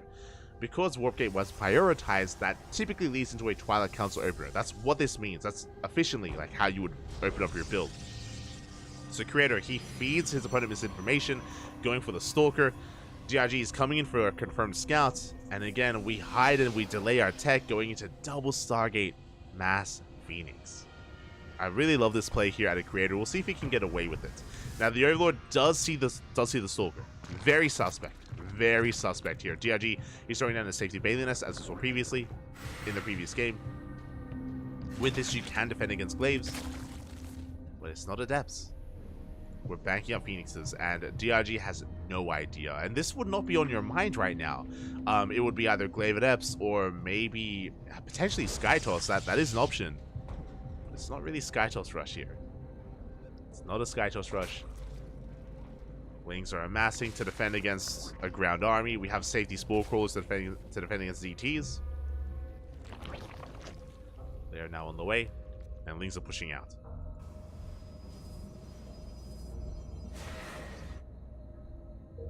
Here we go. He's getting ready for a surround. Phoenix is about to reveal themselves as well. Adepts are revealed. Lings, they do go for them, forcing a recall. And DRG, did he see those stalkers? I'm sorry, did he see the phoenixes? Yeah, there we go. We do have spores on the way. They have been spotted. Spores are in production, and queens are repositioning. Lings are going for a cancel on this nexus. Zealots are here, but it looks like we should force a cancel. Yeah, big pick off there by DRG. Meanwhile, pieces they get across the map, but there are queens in position. And we get one drone and only one worker. So far, good defense here from our Zerg player.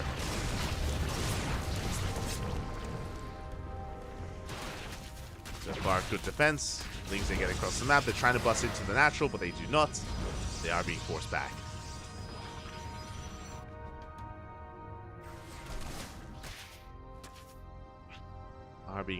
And so far these phoenixes haven't really achieved too much. They gain map control, that is true, but they haven't gained any real value yet. They picked off one worker so far. They haven't really caught any other overlords or anything of the like. Yeah, one overlord did fall. And we're going for an all-in. I do appreciate this. DRG throws down a Nidus Swarm, cutting workers here at 59. He has a lot of queens to work with and a lot of roaches, and phoenixes, they will not help against this all-in. With enough queens, with even spore crawlers brought alongside this, what can these phoenixes do? And the ground army is suffering as a result. Like, we don't have blink, charge, immortals. There's nothing on the ground. DRG, he knows how vulnerable Creator is. We do pick up a lot of drones. 10 workers go down, but it may just be too little too late. Have we scouted the Nidus? We see. We have to come back home. We have to race back home. One shield battery here at the third base. I have a couple of sentries for force fields. Queens are walling in. Now we have additional additional shield batteries on the way, but they're so late. They are far too late, and DRG has a massive army. And again, what can the phoenixes do? Cloud's going to be connecting. 2 shield batteries go down already. They do go down. We're busting into the third base. Shield batteries, they're putting in a lot of work. We still have an overcharge. More cannons all the way. Good force fields. Very nice force fields. We pick off some of those queens. There's that overcharge that we spoke about. But the Vials, they will be connecting. We dive on forward here as well. Shield battery goes down, and it looks like we have broken through. There's nothing left on the ground other than that one immortal. That is all we have left. Yeah, and the third base, it has been overrun. DRG punishing this build quite hard here. Again, the pieces, they did not deal enough damage. It took them too long to kill any workers. And we're getting to double robo disruptors. GG gets called. DRG ties it up 1-1. GG.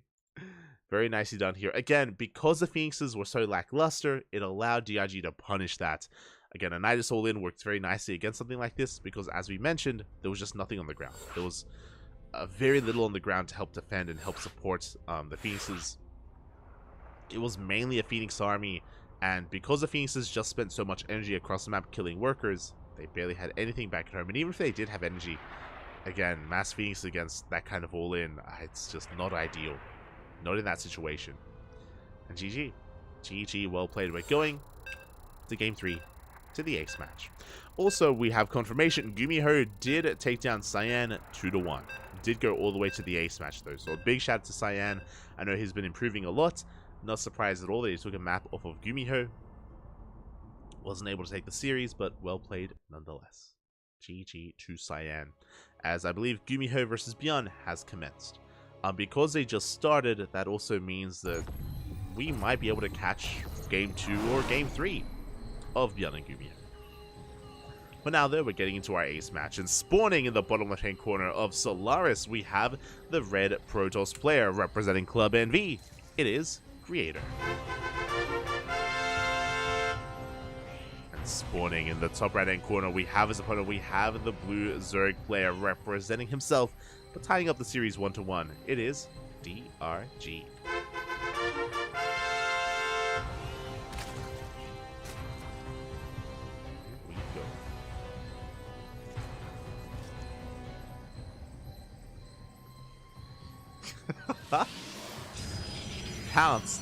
Pounced like by a panther. You're I'm shaking my head. I'm shaking them. Shaking. These puns. Hello, Wormsick in the chat. Hello, dzień dobry, dzień dobry. Yo, Wormsick, are you going to IEM? Will you be there? We might meet. Might meet. As the probe is going to be welding across the map. Once again, it is going to be a hatch gas pool. Hatch gas pool opener by DRG.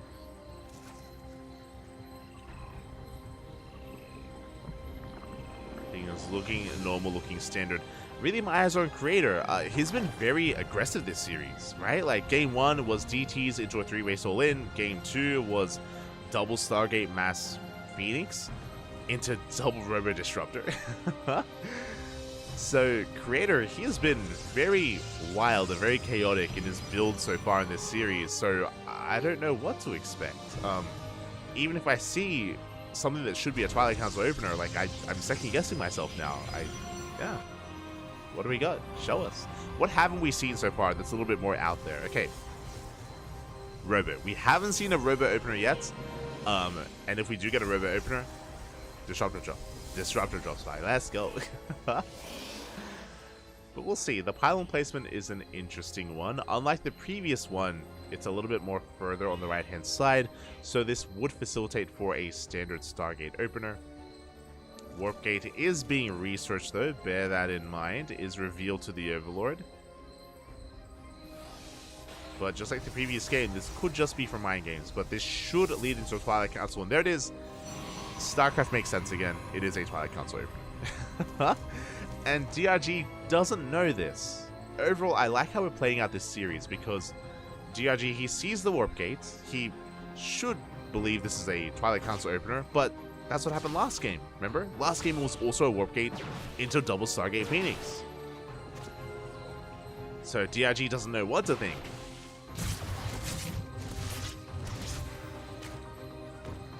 But just like the previous games, he should be responding with a Bailey Nest. Should be responding with the Nest. We have pulled out, no, not quite. Haven't quite pulled out a gas. It's going to be another Dark Shrine opener here from Creator. I do appreciate this. I do think that this DT opener had a little potential in Game 1. It did kind of fall on its face, but it could have done so much more if we were a little bit more attentive to it. And I feel like Creator recognizes that as well. It's going to be Dark Templar for Creator. I imagine Gumiho is going to be responding once again with a Baneling Nest, but we'll see if we throw down a Roach Warren as we do reach the 4 minutes to be 4:30 mark. But now we're going to be droning. Saturating our bases, getting our third up and running, going to be the triangular third. And there is that nest. So because it's the Baneling Nest, if you remember, I do believe that DTs followed by Archons can achieve a lot of damage. In Game 1, the Banelings did connect with the Dark Templar, did kill 3 of them, which was a bit of a blunder from Creator. But I imagine he's aware of that, and he's going to be rectifying that here in Game 3.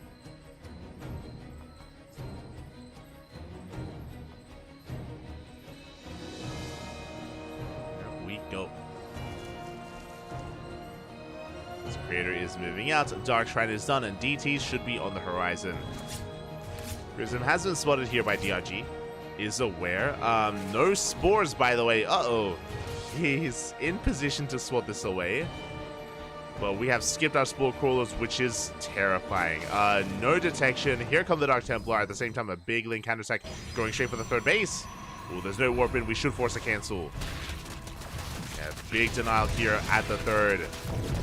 Does force a cancel at the same time, though. There's no detection. No spores. DRG cutting too many corners here, and we will get a kill on this hatchery. Sure, we denied the third, but losing the third base is more devastating for the Zerg player. Massive pickup. From here, we can keep on pushing. But now they're just cleaning up whatever is left at the third base. We got 9 drone kills as well. My god. Very nicely done. Now, DRG is containing his opponent to 2 bases, but we should eventually expand. Should be able to. And DRG's in a rough position. Again, he skipped out on the Spore Crawlers, did assume it was Glavid Eps, assumed that it would not be DTs again in this series. Lings forcing another cancel. Not enough here to defend. Oh, this is brutal. This is becoming a bit much. Like, Creator is still ahead because he killed the hatchery, but he needs his third. Does need it desperately. Immortal getting in position. The Lings coming in for another cancel. Good target firing here onto the Prism. Nice snipe on the Observer as well. We killed 1 Overlord so far.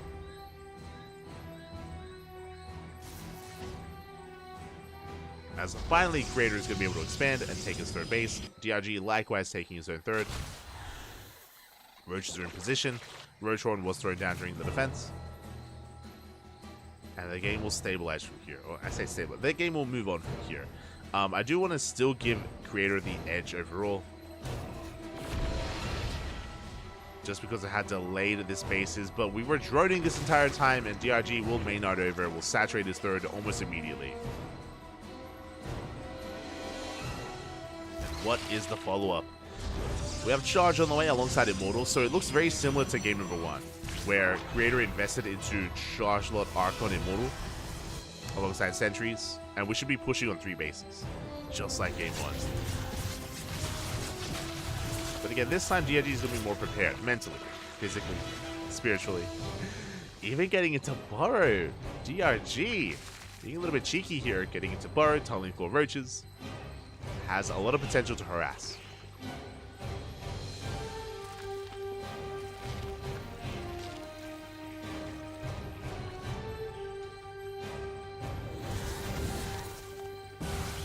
Does have a lot of harassing potential. Creep is being denied. Well, nice shots on the Roach Ravager. Behind us we have a big link counterattack. We do shut down one of those shield batteries. Not bad. Bad at all, as we are still just amassing our army here. This Immortal count is becoming terrifying. We have what, 4 Immortals so far. We have a 5th Immortal on the way. Fortune +1 Immortals have been scouted, and DRG should know not to take up. Now remember what happened in game 1. DRG, he died because he did take up too quickly. Remember, he threw down Infestation Bit, a Hive, Hydra Den, Hydra Upgrades, and a Lurker Den, and none of it helped. This time we're staying on Roach Ravager. This time DRG will have an army, but will it be enough? Because here comes the force of Creator, and it's looking pretty intense. It's looking pretty insane. 5 Immortals, 5 Archons. 4th base going to go down. Decent force fields here. We do shut down one of those Ravagers. And the hatchery will fall. At the same time, DRG going for a big Roach counterattack. Do we recall? The answer is we do. Oh my god.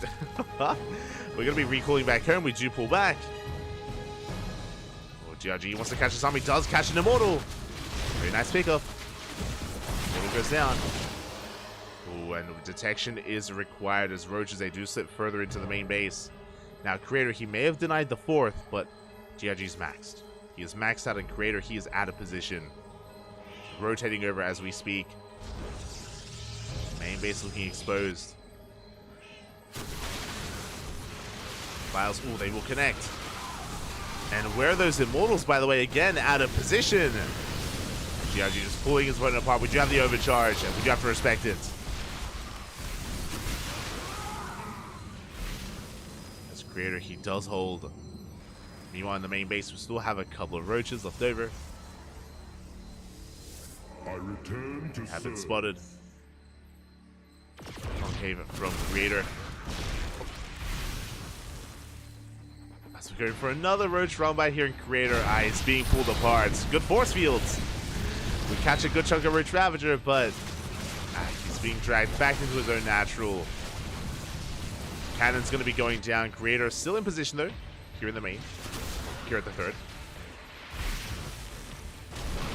Still in position. DTs will clean this up. There's no detection from either player. We do have a cannon though. Yeah, these roaches will be shut down.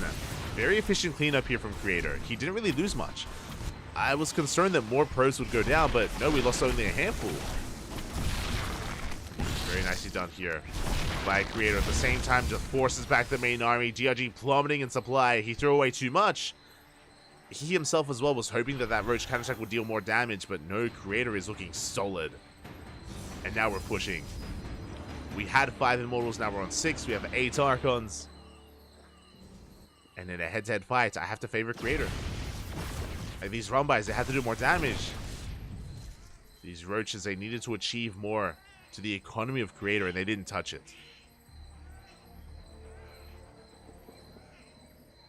Did not touch it here. This Creator rotating around towards that 4th base. Roach is going to be harassing once again. They are in the main. DRG does have a massive amount of Roach Ravager. The Biles! Biles, they will connect. Big connections here on the sentries especially. But the Immortals, the Archons, they keep on pushing. We have detection, plenty of it. And it looks like we are breaking through. It looks like there just isn't enough on the ground. The DTs, they go ham. GG gets called. Creator will snowball out of control and take the series at 2-1. GG.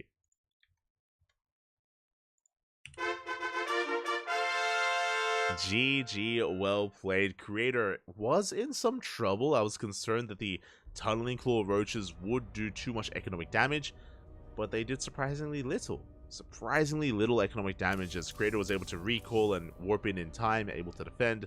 I did love the defensive DTs. They did very nicely when it came to cleaning up those roaches, and yeah, it just didn't really deal enough damage. Likewise, Creator, he had the wherewithal to keep his army in position and to protect that 3rd base as well. Very well done.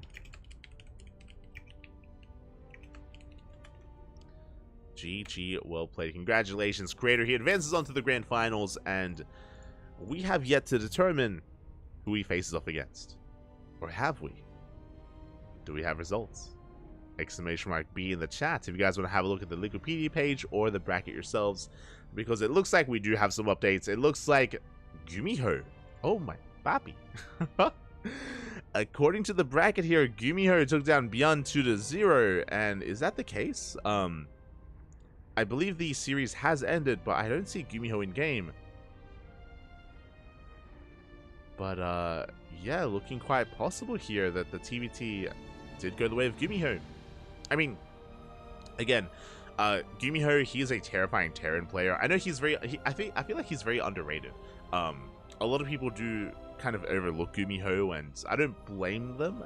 I do it myself at times, just because Gumiho is really unorthodox and really hard to read.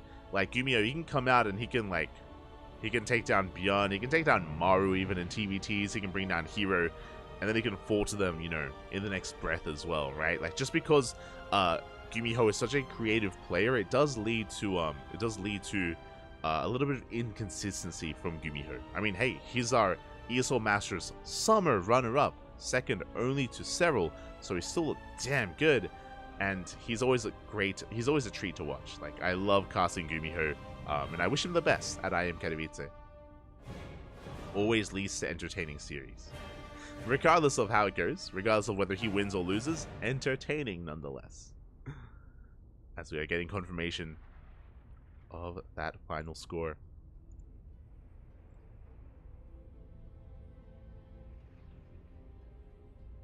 Soon to be getting ready for our finals.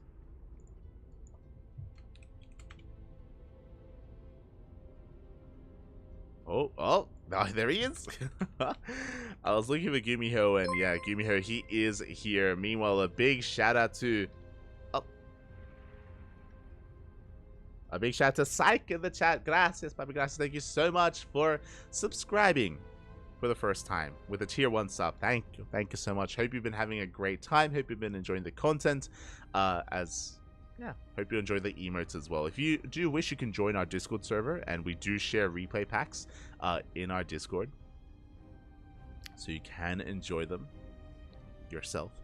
We don't share replays of this tournament, but from all the events that we do have permission to, that we do share those replays, so you can, watch games yourself and learn from Cyril, from Rainer, from Maru, Dark, for example, and yeah, plenty of replays available because we cast quite a lot of StarCraft. Enjoy.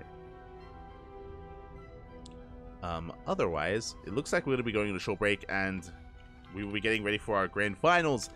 It is going to be Gumiho versus Creator in said finals in a best of 5. Ooh. We'll see you soon. So take this moment to get some water, get some snacks, go to the bathroom, drain your disruptors, marinate your marauders, as when we return, we'll have that best of 5. See you soon.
And welcome back, everyone. Welcome back to the grand finals of ESL Open Cup Asia number 211.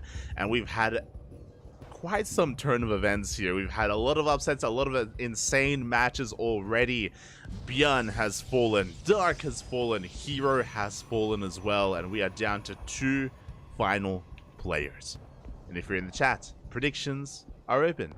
Place your bets. Place your bets on how you believe this series will unfold, as spawning in the top right-hand corner of Hecate, we have the South Korean Protoss player, the Red Protoss representing Club NV.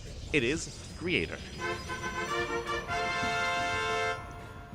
And spawning in the bottom left-hand corner, we have his opponents. We have the South Korean Terran player representing his new team, Cloud9. It is Gumiho.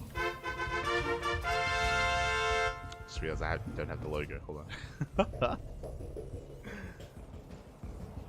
Here we go. Our TVP is upon us, and I mentioned before I love casting Gumiho just because of how unorthodox he can be in every single matchup and how unique he is when it comes to his own builds, as he does come up with quite a lot of them. Does come up with them himself. At times they work, at times they don't. Regardless, puts on a good show. As you see, Creator just rolling off that Reaper cliff back at home, going for a Gate Cyber Expand, standard opener out of Creator. Meanwhile, Gumiho going for an economic opener. Creator will confirm. He did initially scout across the map to make sure he wasn't being proxied. Wise choice against Gumiho, and we can see only one Gas Geyser was taken, so we have a Rax Expand out of Gumiho. It's going to be a safe expansion on the high ground though, so he won't have to worry about Adepts rocking up and harassing and delaying the CC. So, an economic opener, but a very safe variation. Not as economic as we otherwise could have been. Could have been a little bit greedier. It's just a little bit safer instead. Second gas soon to be taken, and we do throw down a factory, not a Rax. Important to take note, of course, that it is not going to be a 3x variation. That is a Tech Lab first. Wait, what? That is a Reaper into Tech Lab. We're rushing into an early Marauder. This is something very unique to Gumiho. He invests into a handful of Marauders to try to catch gateway units early on. A very cheeky way to open up. Very cheeky. And we confirm, we get eyes on the fast Tech Lab. Could only mean one thing, could only mean Marauder. So a big scout from Creator. So he knows not to be active. He knows he has to be very careful with his first Adept, because otherwise he will be caught out and he'll be losing his Adept to the Marauder. Speaking of, Marauders are moving out. Twilight Counter opener here out of Creator, not a Stargate. With this should be leading into Blink Stalkers. There are certain builds that incorporate Charge first, or even a DT, a Dark Shrine, but this should be Blink. Hero, Creator, and Hero as well aren't typically those kind of players. As the Adept is going to be shading across the map. Bold move here out of Creator, being very careful, very wary. Marauder was spotted, and we do not commit to the shade. Behind this, we're getting a 2-on-1, soon to be 3-1-1 setup. Natural Ace is on the way. Bearing in mind that Gumiho hasn't seen much across the map. The Adept does confirm the CC on the low ground. Reaper dips in, and now Gumiho has scouting information. Now he does confirm the Twilight Council. When he sees it researching, he knows about Blink. Gumiho, he is aware.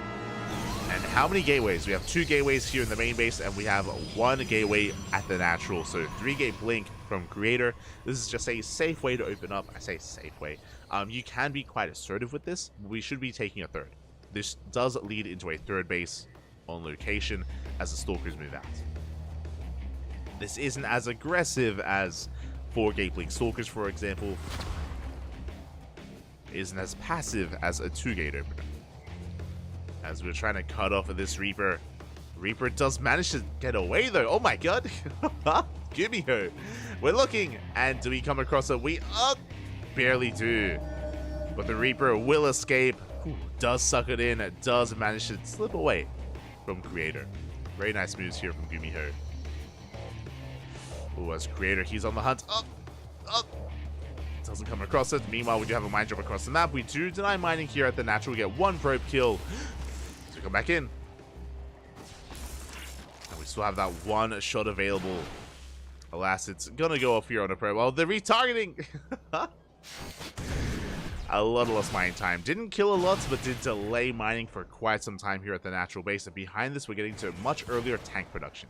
Again, we're aware of the Blink Stalker, so we're playing safe. There's our 3-1-1. Medevac on the way. And we do already have our first tank on the low ground. Soon to be a tank on the high ground. As Creator does take his third. That Reaper is still alive, by the way. It's still up and running. Behind this, it's going to be a Swarm Toss style. So we're going Blink Stalker straight to Charge Lots. We have a bit of a Gateway Explosion behind this. And Gumiho is pushing. A very early push here from Gumiho. He has additional production behind this. 3 more Raxes, 5 in total. And we are looking to try and deny this third. And so far, this move out has been unscattered. Creator, he's across the map. Uh-oh, he can push in. No tanks here back at him to defend. The Stalkers, they do push forward. At the same time, Reaper dips into the main base, and the tanks have arrived. This third base, it's gonna go down. Creator, he's not here. He's across the map instead, and Gumiho, he goes straight for the natural instead. He sees how underprepared we are. The Marines, they stim on forward, they dive into the natural, and Creator, he's just caught with his pants down. Tanks, they take care of the third base. The Marines, they take care of the mineral line. 12 probes go down. At the same time, we're losing a lot of SCVs across the map, but Creator, he's losing a base. Creator, he's losing a base. As we need one more volley. Up! And we do bring it down just barely. The natural falls. The Marines are cleaned up. Both players are hurting. But Gumiho has a worker lead. He's ahead in SCVs and he's ahead in mules. Or ahead with the mules as well. Creator stuck on 2 bases. His production was depowered. His robo was depowered. And Gumiho's in a good position. Did lose a lot of SCVs. Did lose 16. But is still ahead. And that's what matters here.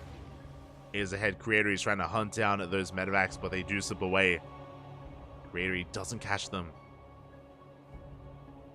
Prism is moving out, and Creator, he's pretty committed here. We have to get some damage here. How many Stalkers? 9 Stalkers against 7 Marauders. Creator, he can't fight this head on, but he could maybe catch a medevac, maybe slip into a mineral line. As Gumiho does push across the map. Creator is revealed, and Gumiho doesn't turn around. His army has been revealed as well. Creator, he's aware of the move outs. He's pushing, but we have an army. The Prism comes in from behind as well. We focus on the medevac. Medevac does fall. Big warp in here into the base, and we're going for a base trade. We are committed. Gumiho stimming across the map, going straight for the natural as well. Boys are being pulled. Immortal goes down. We have the overcharge, but it's not going to be good enough, and I have to give the edge to Gumiho. I mean, both armies are looking good. Yeah, but GG gets pulled. Creator just doesn't have enough. Gumiho has just so much efficiency with the Marine Marauder, and Gumiho takes game number 1. Whew. GG. GG, well played. Again, a very successful initial push from Gumiho. Did miss the Stalkers, but that did benefit Gumiho. And again, he had kind of the wherewithal to siege up his tanks at the third and avoid the third, just stim straight into the natural. He smelled blood in the water. The killer instinct from Gumiho was there, and he was able to punish Creator for missing the army. Likewise, Creator achieved a lot with his own counterattack. He killed 16 SCVs, that is true, but he only killed workers. He didn't kill the base, he didn't get on top of the production, didn't get much else. The reinforcing Marauders were good enough. And with that, Gumiho does take game number 1, but that was a very unique game. It was very chaotic, a lot of base trades. Very often the armies would miss each other, and that won't necessarily happen in the rest of this series. GG. GG. As we get ready for game número 2.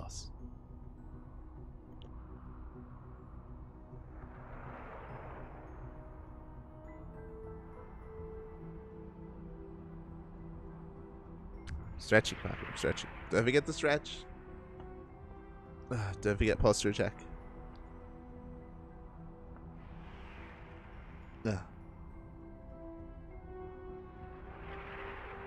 As it looks like Creator is asking for a break. He's asking for a small bathroom break, which we are more than willing to, of course, provide for. More than willing to wait.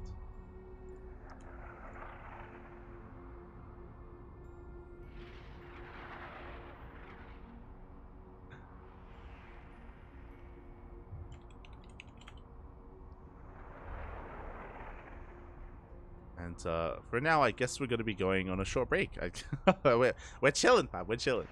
So we're going to be going on a short break here. I promise a short one, though. And most likely our only break in the finals, as we are going to be waiting for our players to get ready to dive into Game 2. Game 2 is going to be on Golden Aura, just as a heads up. A much smaller map here and has a lot of potential for aggression. Oh, never mind. No break. We're ready. We are ready to dive back into this. Again, Golden Aura has a goal base, true, but that probably won't really come into play. What's scary about Golden Aura is the short rush distance by ground. Pushes, once you gain momentum, can be reinforced quite hard and can get out of control. It can get out of control. And, yeah, definitely something to bear in mind and something that I'm sure is in the back of our players' mind as well.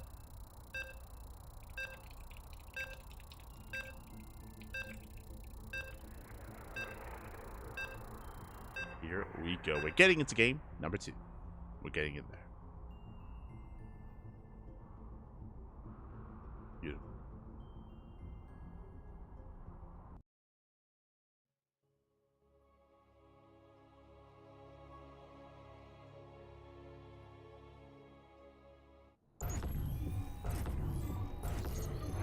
Sorry, I was just responding to a DM. I was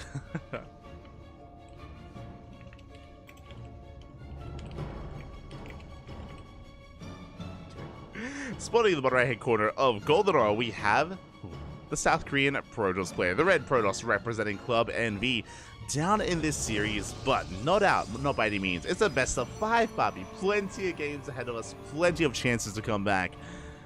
It is Creator. And spawning in the top left-hand corner, we have his opponent. We have the South Korean Terran, representing his new team, Cloud9, leading the series 1-0. It is Gumiho.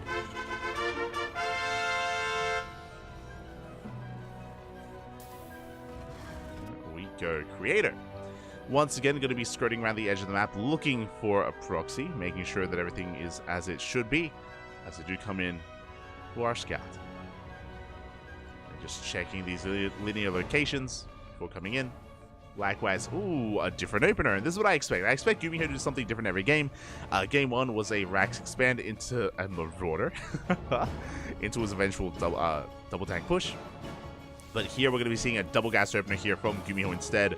With this means a delayed CC and a faster factory. Creator hasn't confirmed yet. You can see here he's trying to dance around and deny the base, but he's going to be zoned away. So, bit of mind games of Creator. He was juked out. And for all Creator knows, there could be a CC on the high ground. It could be here in the main, just like game 1. He doesn't know. So Creator is in the dark as to what the opener is. And we can see the factory on the way. Now, important to bear in mind, one base all-ins are very uncommon. Very uncommon in this matchup. But Gumiho has done it before. When I think of players that are willing to one base all-in, Gumiho is definitely on my list. This should just be a 1-1 opener into a CC. As yeah, we have the money for it. We're going down to the low ground. We should be expanding, thankfully. Expansion should be on the way. Reaper is moving out. We're getting a read on what exactly is going on.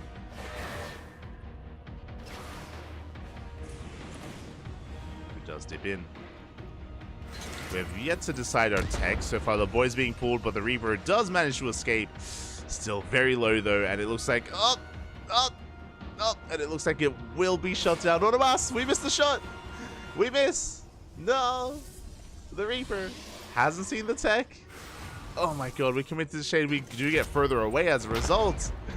And the Reaper will not get out as the second attempt arrives. And Gumiho was unable to see the Stargate, as it was here on the low ground.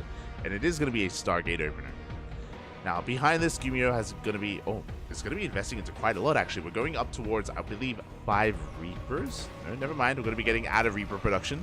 It's going to be 2 Reapers and 2 Hellions. Now, this force is designed to bust into the natural, to get economic damage done, and to scout whatever the hell Creator is up to. Here we go. It's quite a big investment, so we'll see if it can pay for itself. Creator getting in position back at home. Does spot the army. Is aware. We'll shade back. Throw down the shield battery. Phoenix has arrived. We do scout the tech. But despite that, we still go for the mineral line. One probe goes down. And can we get any more? We do focus down the Hellions instead. Hellions going to be zoned away. Reaper jumps into the main. Who is going to get maybe one probe kill? Up. Just barely not. Reaper will be lifted. Hellions, they threaten that mineral line once again. Adepts out of position. Ooh, so we get one more probe. But only one. Oh. Game paused. Ooh, as we did see a bit of a misclick there, and hopefully everything is okay. As Creator is experiencing a bit of lag. Oh.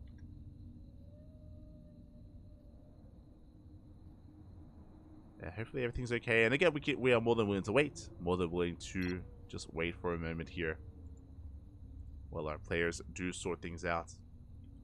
I can say that on my end, my ping is looking fine. Like it's looking as high as it usually is on the Korean server. But it looks like oh god, never mind. Looks like the ping issues have been resolved, and we are getting back in. Alright, getting back into this. Game well. paused. Ooh, never mind. We can of course remake if we need to.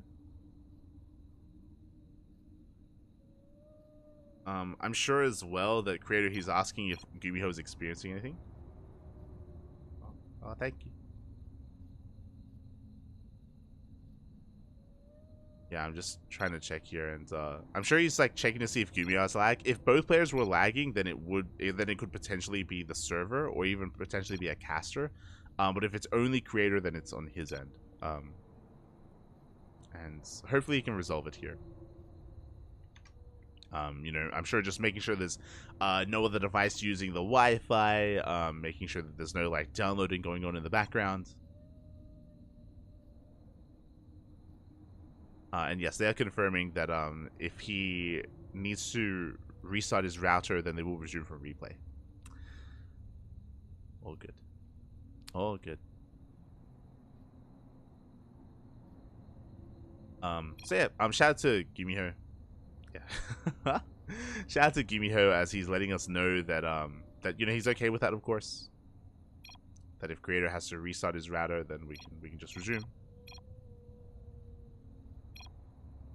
Oh, as it looks like maybe things have been resolved. Game resumed. And hopefully things are feeling a little bit better here for Creator. Fingers crossed. Again, if there's another lag spike, as Gumiho did let us know, then Creator will be restarting his router, and we'll be getting back into the game. Meanwhile, here we go, Gumiho coming in with a drop. Oh, Phoenix is out of position. Boys are being pulled. Boys are being pulled, oh my god, towards the Marines. The wind mine. Mine shot still being preserved, still being saved. So we'll go off here on another probe. 5 workers go down in total. Phoenix, they try to hunt this down. We do have some Marines though. Medevac will fall, and we clean up whatever is left. A good cleanup by Creator, but he still loses 5 probes in the main. Aye, aye, aye. Behind this is trying to go into Phoenix Colossus. The bay is on the way for Colossus production. Behind this, Gumiho getting into his 3rd CC. Very fast third, actually. Despite the aggressive start, a very economic opener here out of Gumiho. A much faster third than we're used to seeing. So very greedy play. He's amassing Cyclones back at home. Phoenix dip in, but we have plenty of anti-air available. We even shut down a Phoenix. Very nicely done.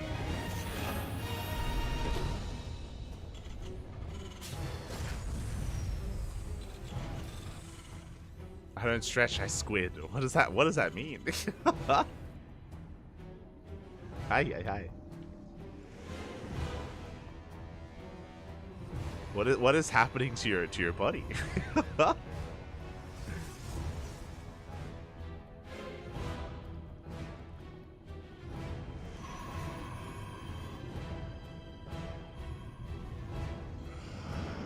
As back at home, Creator is just going to be building himself up. Getting into Immortals, getting into those Colossi.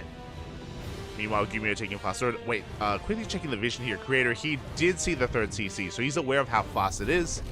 He's aware of how economic Gumiho is being. Behind this economic opener, though, Gumiho pushing out with his Cyclones. Mass Cyclone, a handful of Vanilla Marines. No stim, by the way, no combat shields, but we get the disable. The Colossus is disabled. We dive on top of it as well, and it's going to go down. Big pick off. The Colossus does fall. And Creator doesn't have much to defend. We have another disable if need be. But Gumiho, he gets his win and he backs off. Really mature play here out of Gumiho. Sniping a high-tech unit, and we'll retreat from here.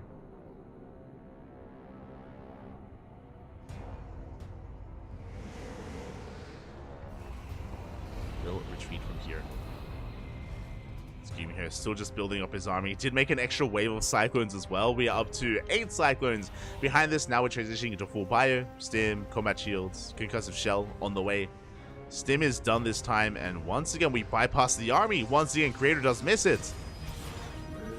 Oh, now he's gonna have to push up a ramp into this. Another disable on the Colossus. Auto touch being thrown down. Oh, disable even on the Immortal. Oh my god.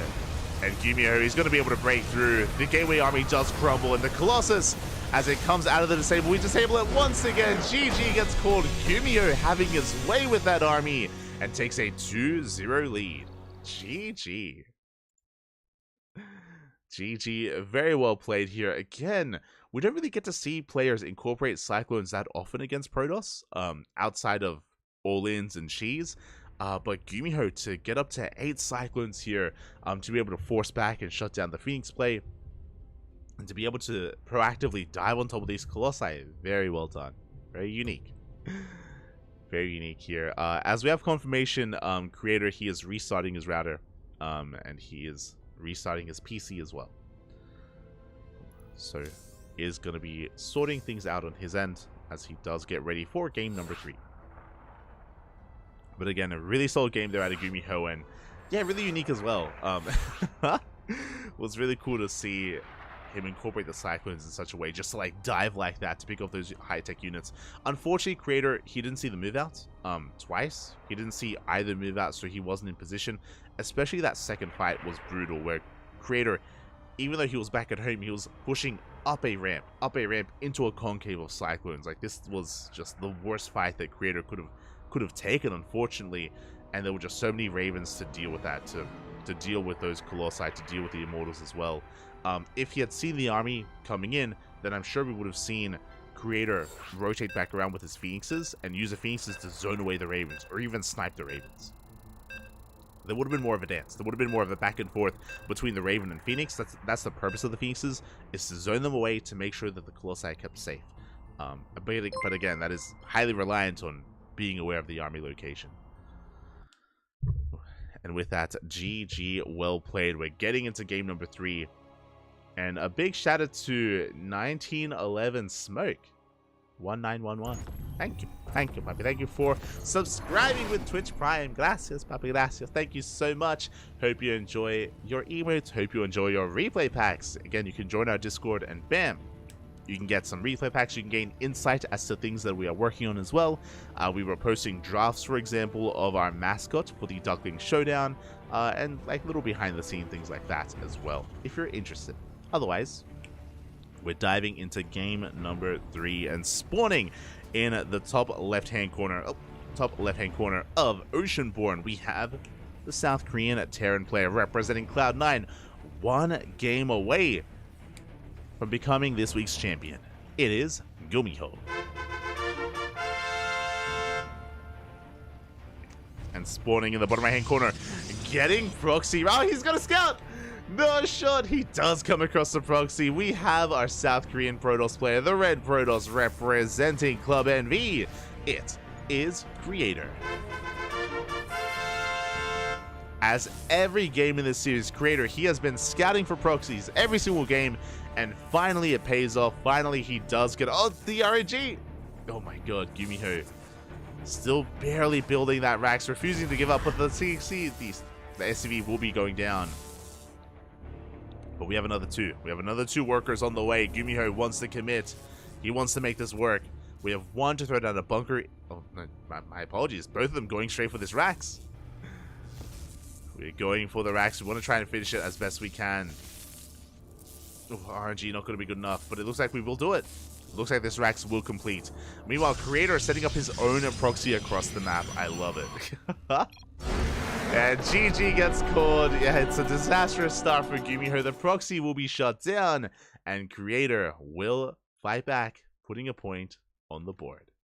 GG. GG, well played. Again, that Rax was just heavily delayed, and we had to invest so much to try to finish it, to try to get into it. And again, if you remember, Creator, he has scouted for a proxy every game, and didn't really lead to anything in Game 1 or Game 2. Game 3 does come across it. Does shut down the proxy. Gumiho becoming a little bit too cavalier, a little bit too adventurous after being ahead in the series. He gets punished for it. Creator's like, Bobby, you can't clown on me like this, Bobby. Okay, you gotta respect me, okay? You might be ahead, you might be one game away, but proxies, they won't work against me. Oh, as I almost just played against Gumiho. Hold on. Oh, hold on.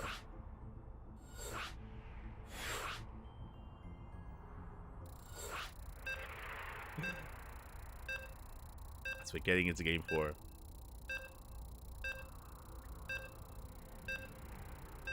Okay. He wanted to play against me. He wanted a free win. It's all good. Getting back into our lobby. Next game, Solaris. Let's go. Thanks for the great content. Oh, you're welcome. You're welcome back. Less than 3. Less than 3. We do our best. And spawning in the top right-hand corner of Solaris, we have our South Korean Terran player, still one game away from becoming this week's champion. Representing Cloud9, it is Gumiho. And spawning in the bottom left-hand corner, we have his opponent. We have the South Korean Protoss player, the Red Protoss, representing Club NV, putting a point on the board, shutting down the proxy. It is Creator.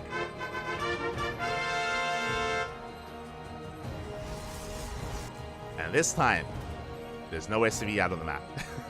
This time, there's no worker out on the map. It's not happening. It's not going to be there. Standard opener out of Gumiho. Let's go.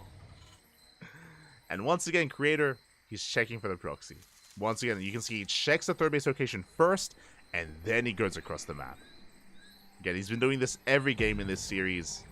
A little bit paranoid that it would happen again. So just really safe play here from Creator.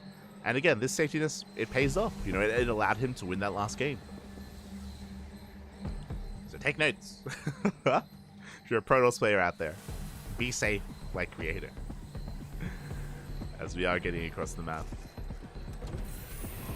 And we will get eyes on the Rax. Going to be able to be a nuisance here, tasing away at that SEV. Doing whatever damage we can. Ooh, almost getting a kill. Forcing it back, and we will confirm the double gas opener this time. So double gas out of Gumiho. What does this mean? This means faster factory. It means a delayed command center. Factory is on the way. So a much more aggressive opener here from Gumiho. Now with this, we can get into an abundance of Reapers and Hellions, for example. We can go into an earlier mine drop. Can go for earlier Cyclone production. We have potential. As the first Reaper is zooming across the map to try to get a read on what kind of tech we're working with. Now, so far this series, Creator has been mixing it up. We've had games where he's gone for Twilight Council Blink. We've seen him go for Stargate into Phoenixes.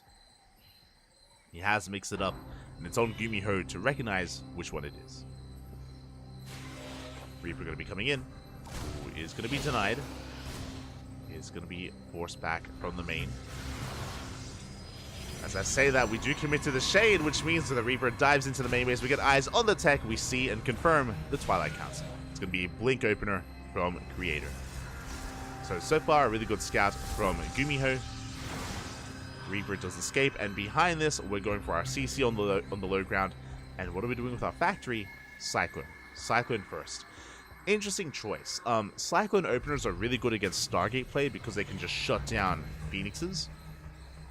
To make a Cyclone this early on is interesting, as we do have the second Reaper. It'll be dancing here at the natural, being forced away by the Adepts. And we can see we go for the Cyclone first to be safe at the natural base to defend it, and behind it going into a Widowmine drop. Widowmine drop is going to be upon us. Now, because it's a Blink Stalker based opener, we should be cutting Widowmines early on. We shouldn't be committing too hard. The reason for this is because if this is 4-gate Blink Stalker, and we are throwing down additional gateways, if it's 4-gate Blink Stalker, we need to transition into tank production as quickly as possible, because without tanks, we can die. Assuming it's 4-gate Blink. Here we go. Cyclone does rock up. Going to be applying some pressure, getting a read on the army. We do have a Robo on the low ground. We have, I believe, 3 gates in the main, so it's going to be 3-gate Blink. Behind this, the mine drop is moving out. Not just Widow Mines, though. We have Marines in the mix as well. We have quite an interesting composition. And there's that tank production. So we made 2 Widow Mines and then straight into tanks. Straight into tanks to defend against the Blink Stalkers. So Gumiho moving out with that mine drop. He has a force on the ground as well that he can use to harass or to distract.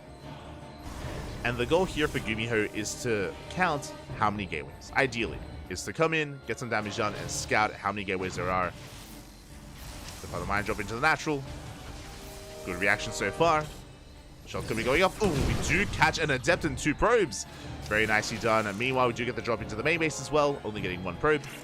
Oh. But the medevac did confirm how many gateways. So again, a crucial scout here from Gumiho. He saves and preserves 1 Widowmine and traded well. He traded quite well there, especially because he did preserve the Widowmine and the medevac. And now he's aware that he can be pretty safe here. He can invest into 2 tanks and then transition out of tank production. Because it's only 3-gate Blink, he knows he doesn't have to invest too much into defense. He doesn't need bunkers, for example. As he's getting into his 3-1-1 setup, Stim is on the way, and third Nexus is being taken up by Creator. The Creator, he's expanding. Again, 3-gate Blink is just designed to get map control, essentially. But we can see that because of that Widow Mine, Creator, he's stuck at home. He's keeping supply back at home, and now he's moving out. Now, he's going to have a decent amount of Blink Stalkers. He can threaten the main base, but he doesn't have a lot of production to work with. Does he have a Prism? He does not. Ooh, okay.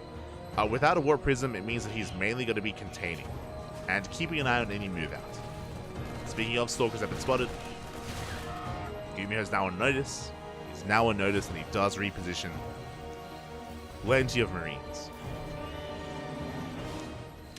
Hallucination Scout coming in, and we're going to get eyes on the production here. It is going to be a 5-rack setup. 5 racks is on 2 bases. It's pretty standard. But the longer this goes on, the more concerned Creator should be feeling, because this could lead into a 2-base all-in. 5 racks is that's still like within the parameters of 2-base play though, into a third. Widowmine drop going to be sneaking out. And Creator behind this is getting straight into Colossus production. Colossi are on the way. We do have 1 Raven. We do not have Disable, so we only have auto turrets and anti-armor missile available here. The army is amassing. Oh, good juggling here as we do save the tank. Very nicely done. And again, you can see that we're transitioning out of tanks into Widow Mines. Gumiho is going to be pushing. Stim is done. Combat shields should soon thereafter, as it is on the horizon. Observer gets sniped, and Gumiho is going to be committed here. But we have a Colossus here on the high ground, and there is no disable on that Raven. Gumiho is going to respect it. He backs off. He's going to be rotating around towards the third. His goal here is to deny the third base. We'll see if he can. Tanks do siege. A big anti-armor missile on the army. Raven does get sniped, so the tank's going to be going down. We get 1 at least. 1 tank does fall. Good force fields as well. And with the high ground, it looks like Creator, he will hold. Does take a mine shot to the face, but he brings down both of those tanks. So good defense here from Creator. He had the overcharge sustaining his army. Even though there was the anti-armor missile, we had the overcharge, of course.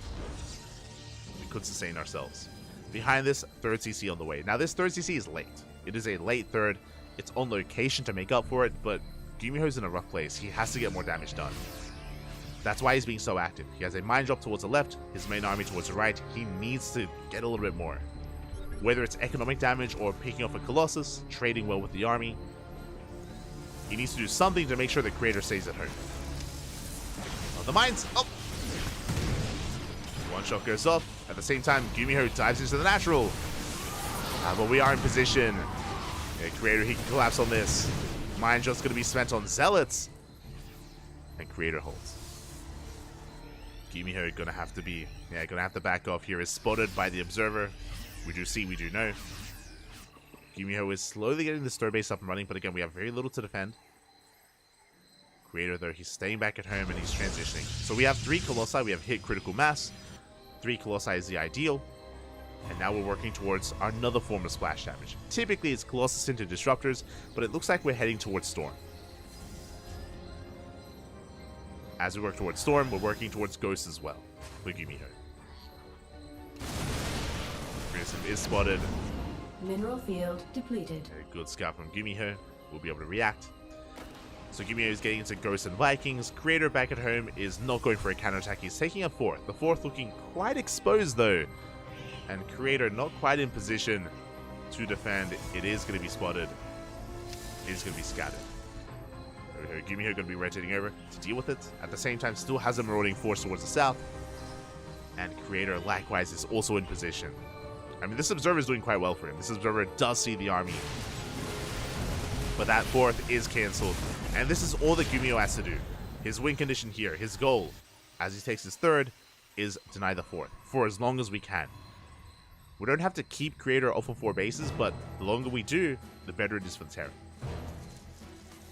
As Gumiho has a better economy. He's up in SCVs, he has mules.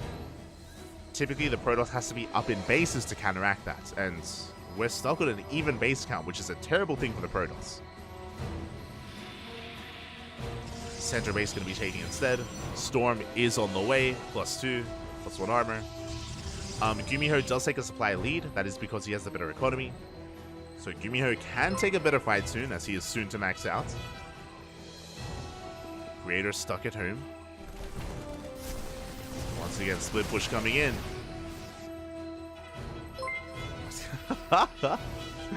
Split push is coming in as a big shout out to Monton in the chat. Papi, oh my god. Gracias, papi, gracias. Thank you so much for all of the gifted subs. Gifting 10 subs to the community as the armies are about to engage. Are soon to engage here. As I'm okay letting the notifications go for now. It's gonna be 10 notifications, 10 beeps. It's all good. As long as there's no big fights. As Gumiho backs off, he's taking his own 4th. The 4th is pretty similarly timed to the 4th base of Creator, which is concerning. So Gumiho, he maintains his economic lead, and Gumiho is gonna be the first to max. Behind this, 2nd Stargate is on the way. Sorry, 2nd Starport is on the way. This will be for, eventually, Liberators. +1 ship weapons and Liberator production. We want some freedom, Bobby. We want some freedom. Meanwhile, Creator, he establishes his 4th. His 4th does get up and running. Ooh, and we have a Stargate on the way. We're thinking about Skytoss. Disruptors are amassing. We have every form of splash damage. We have Colossus, we have Disruptors, and we have Storm. Let's go. We have it all, Papi. We have it all.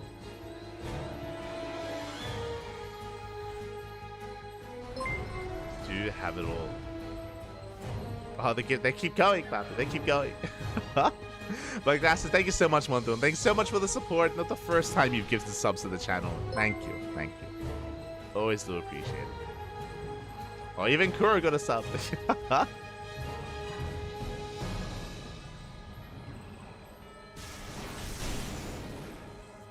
As Gumiho is going to be rotating over towards the right-hand side. Again, we're kind of in a passive state here. You can see Gumiho is turtling up.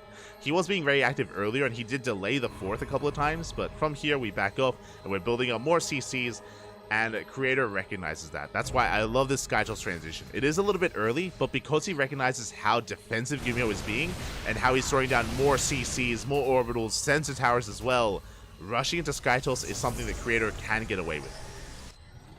We should soon be seeing carriers or Tempest. So, even though Gumiho is getting into the ideal anti-ground toss army with Ghost Lib, Skytos counteracts that. We have seen, I mean, Liberation Zones. Freedom is insane in this matchup, but that's typically why Skytos is a thing. To deal with the mass lib. There it is. Carriers are in production. So I would say that Creator is one step ahead. Creator, he is one step ahead here with his tech, but he's not there yet. Nope. Creator, he's not there yet. He needs more time to really get into these carriers. Meanwhile, Gumiho doesn't know. He hasn't scanned. He hasn't scanned the main base. He doesn't know that we're going into Skytos. If we did, we would still make Liberators. To be fair, Liberators will still be made, but we would also mix in additional Vikings and get more star points. We need like a third and a fourth star point. Because additional Lib and Viking production will be required alongside the Ghost Bio as well. So we've yet to piece it all together here. Creator throwing away some units, creating room for his carriers. Now, right now, Creator is at his most vulnerable, where he is transitioning into Skytos, where he doesn't quite have the carrier count yet, which means his ground army is that much weaker. So a lot of supply is tied up in carriers and would-be carriers. So we gotta go. Like Gumiho, he's on a timer. He does scan, does get eyes on the army, trying to push in. Pushing into disruptors is never easy. Good EMP. A good EMP to start. Oh, as we do mass EMPs here on the army. Oh my god! Creator just melts. Nova goes off, doesn't connect, and Gumiho is going to collapse on this position. Big storm though. Massive storm on the army, but we need more. Speaking of, another storm here on the Ghosts. Colossi will go down. Nova zoning back the army, but there's still just so much, and here come the Libs. And again, before we could make the Skytos, before we could make the carriers, we're pushing through. Gumiho, he breaks the center base, gets 7 probe kills, and he can keep going. He needs to keep going. Oh, the storm! The storm jump! Massive storm on the army. We catch the High Templar, we catch the Prism, another full health, full energy High Templar goes down.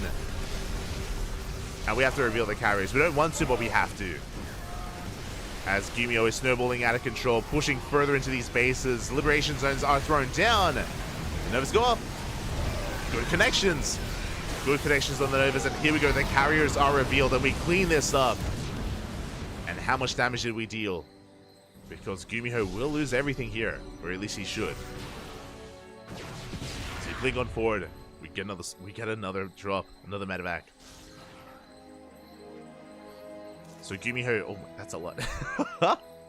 He reset the ground army, killing 3 Colossi, Immortals, 3 High Templar, Disruptors. He killed 20 probes in 2 bases. Oh, but he loses everything. All the medevacs go down. And now it's time. Now we counterattack. Creator, he lost a lot back at home, but now with the Skytos army, we have to push here and now. Gumiho going for a base raid. He catches Disruptors. 2 Disruptors go down. But there are carriers to defend, and Gumiho's in a lot of trouble. The 2 Disruptor snipe was really good, but alas, we can keep on pushing. Marines are amassing, Marauders as well. Like, Creator, he is ahead in army supply, and he needs to keep going. Needs to keep this momentum up. As Gumiho, he's consolidating his army. He has a decent amount of ghosts now. He's got 5 ghosts, 4 Vikings. No medevac, so every stim hurts. Every stim does hurt. Good EMP here on the Archons. Nova grazes the army. To shut down the CC. Shut down the orbital.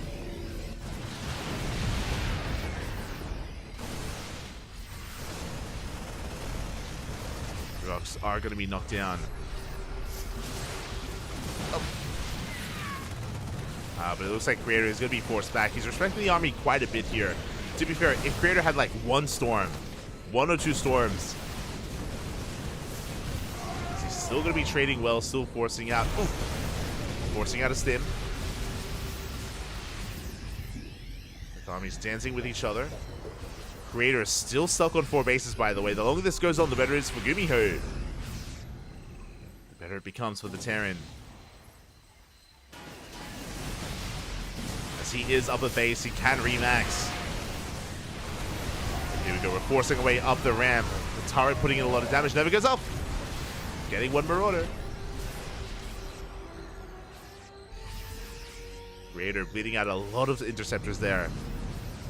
But he's still so close to breaking Gumiho here and now. Oh, big EMPs. Oh my god, he evaporates those Archons. And yeah, the Concave is looking pretty damn good here.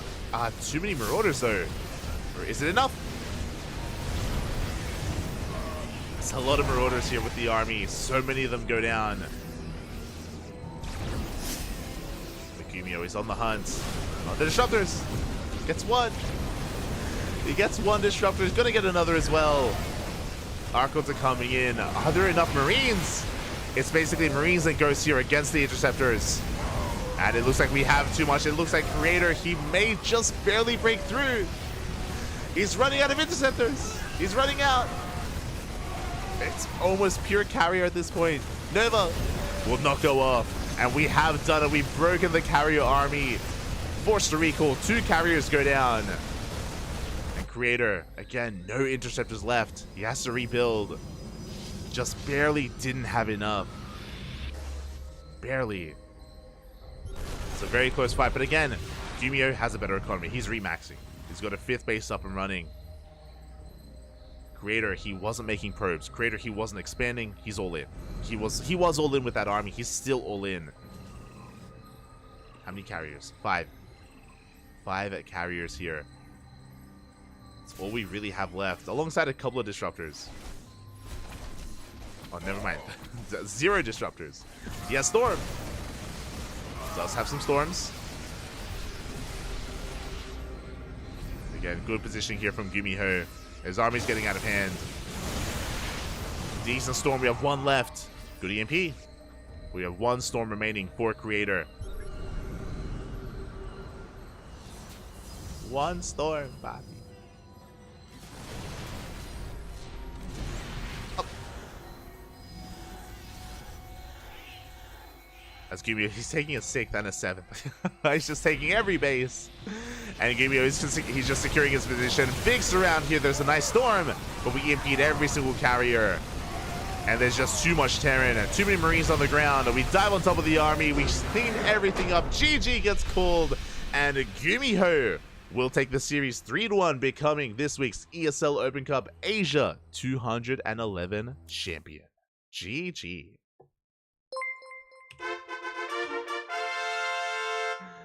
GG, well played. Congratulations to Gumiho for taking the series here in the end. This was pretty close though. It was very, very scrappy as well, because there was so much pressure on Gumiho. Remember, he didn't know there was Skytoss. He never scouted the main base. He never scanned. He had no idea that Creator was amassing carriers, which is why there was a window. There was a small window where he had to push in. And he did squeeze his way through that window. He was able to hit just before we hit critical mass of carriers. He killed 2 bases, or killed 1 base, killed 2 mineral lines, shut down the Disruptor, shut down the Colossus. Then the carriers revealed themselves, and Creator did clean up, but Creator was all in because he had sustained so much damage from that initial push, and time was on Gumiho's side. The longer it took Creator, the longer it took him to move out, the better it was for Gumiho. And GG, well played. Gumiho, he was able to remax, rebuild in time, able to amass an army, and is our champion. Congratulations. Congratulations to Gumiho here. And that does wrap up our first broadcast of the night, our first of 2, as we are going to be back here in 5 minutes, even less than that, with another broadcast. Masters Coliseum, round 5, the final round of the group stage is upon us. Now, it started an hour ago.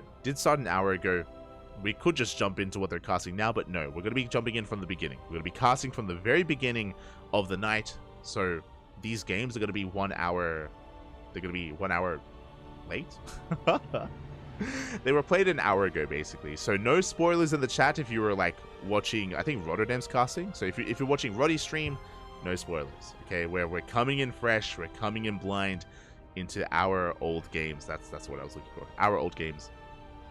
As Master Coliseum is going to be coming up next in a couple of minutes. And quite a number of matches are available. It is going to be Classic versus Max Packs, Cure versus Beyond, and Solar versus Clem. 3 best of 3s. Be there in a couple of minutes. Otherwise, thank you so much for the support. Thank you so much for the support. We do appreciate it so much. Again, a big shout out to all the gifted subs that we got there. You can see the 10 gifted subs that we did receive. Thank you, papi. Thank you so much to Monteon. Gracias, papi. Gracias. Again, if you want to support us, you can support us by subscribing. You can check out our Patreon. Our Patreon does fund the tournaments that we host. And you can also support us by just following us on Twitch, on YouTube, Twitter, Facebook, Instagram. Join us on Discord. We post everywhere whenever we go live. And we go live on a daily basis, multiple times a day. Just like today. Just like today, for example, where we're going to be going live again shortly. So we will see you soon here, as I will be handing things off over to Kuro. And Kuro will be handling the production for our next broadcast. So thank you so much, everyone. Thank you so much. Do appreciate it. And a big shout out to Gumio. Also a big shout out to Creator, because Creator, he had a deep run here. He brought down Hero and DRG to make it to the finals. Unfortunately, he had some latency issues, which I'm sure didn't help against Gumiho, and was less than ideal. But regardless, a great finals nonetheless. Great finals. With that, thank you so much for watching. Thank you so much for supporting. If you maybe aren't interested in Master Colosseum, then we'll see you tomorrow for ESL Open Cup Americas. Otherwise, we'll see you guys in a couple of minutes with the rest of the broadcast. See you soon.